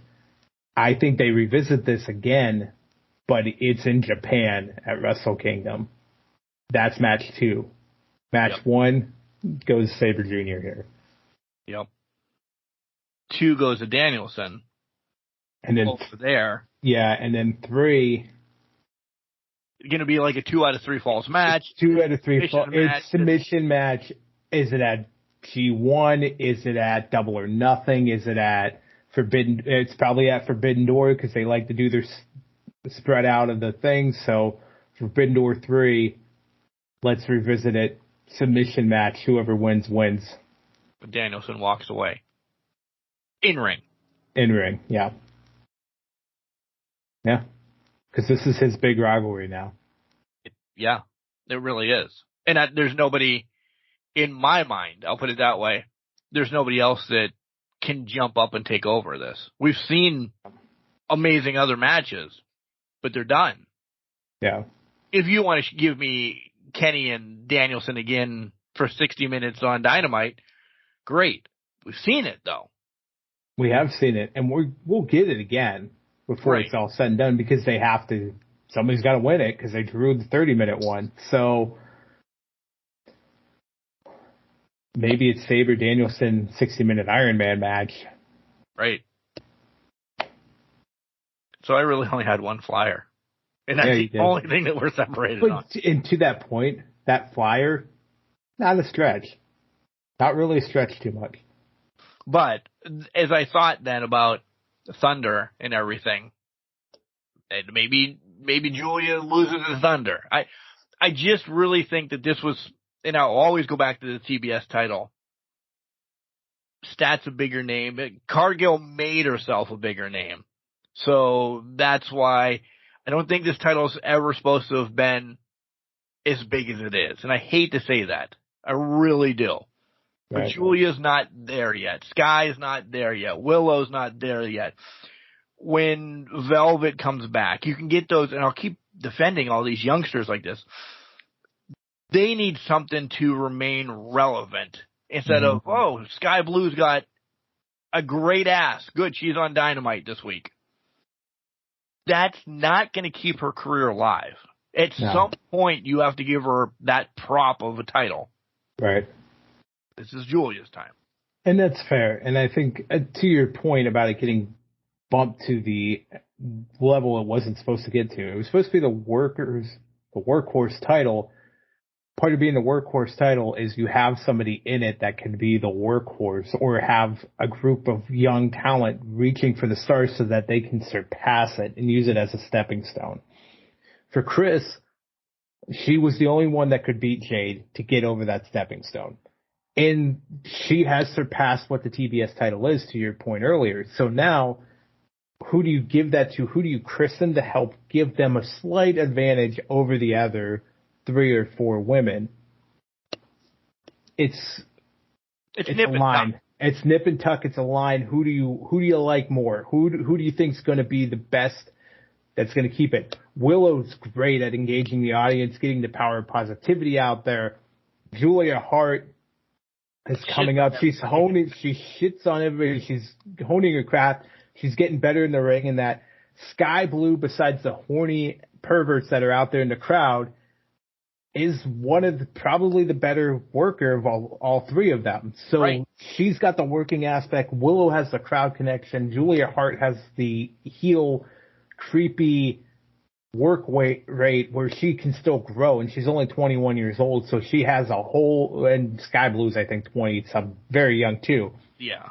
And probably Willow's the same. So they all have that stretch where they are the stars of the future that will get there eventually, but right now they have to hone their craft and deliver match after match after match that can put them in that upper echelon.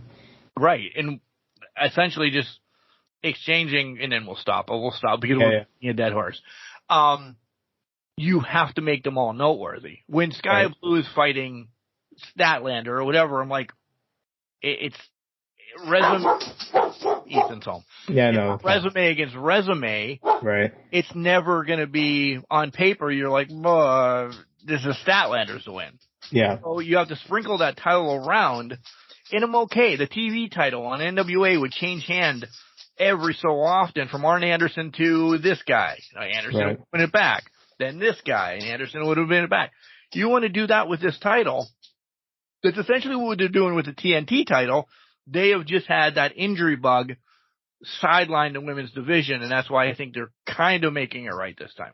Yeah. In my crazy ass mind. No, it makes sense. So that's it. Look at us. Look at us. From nothing to everything, once again. That's the name of the podcast. Nothing to everything. It really is.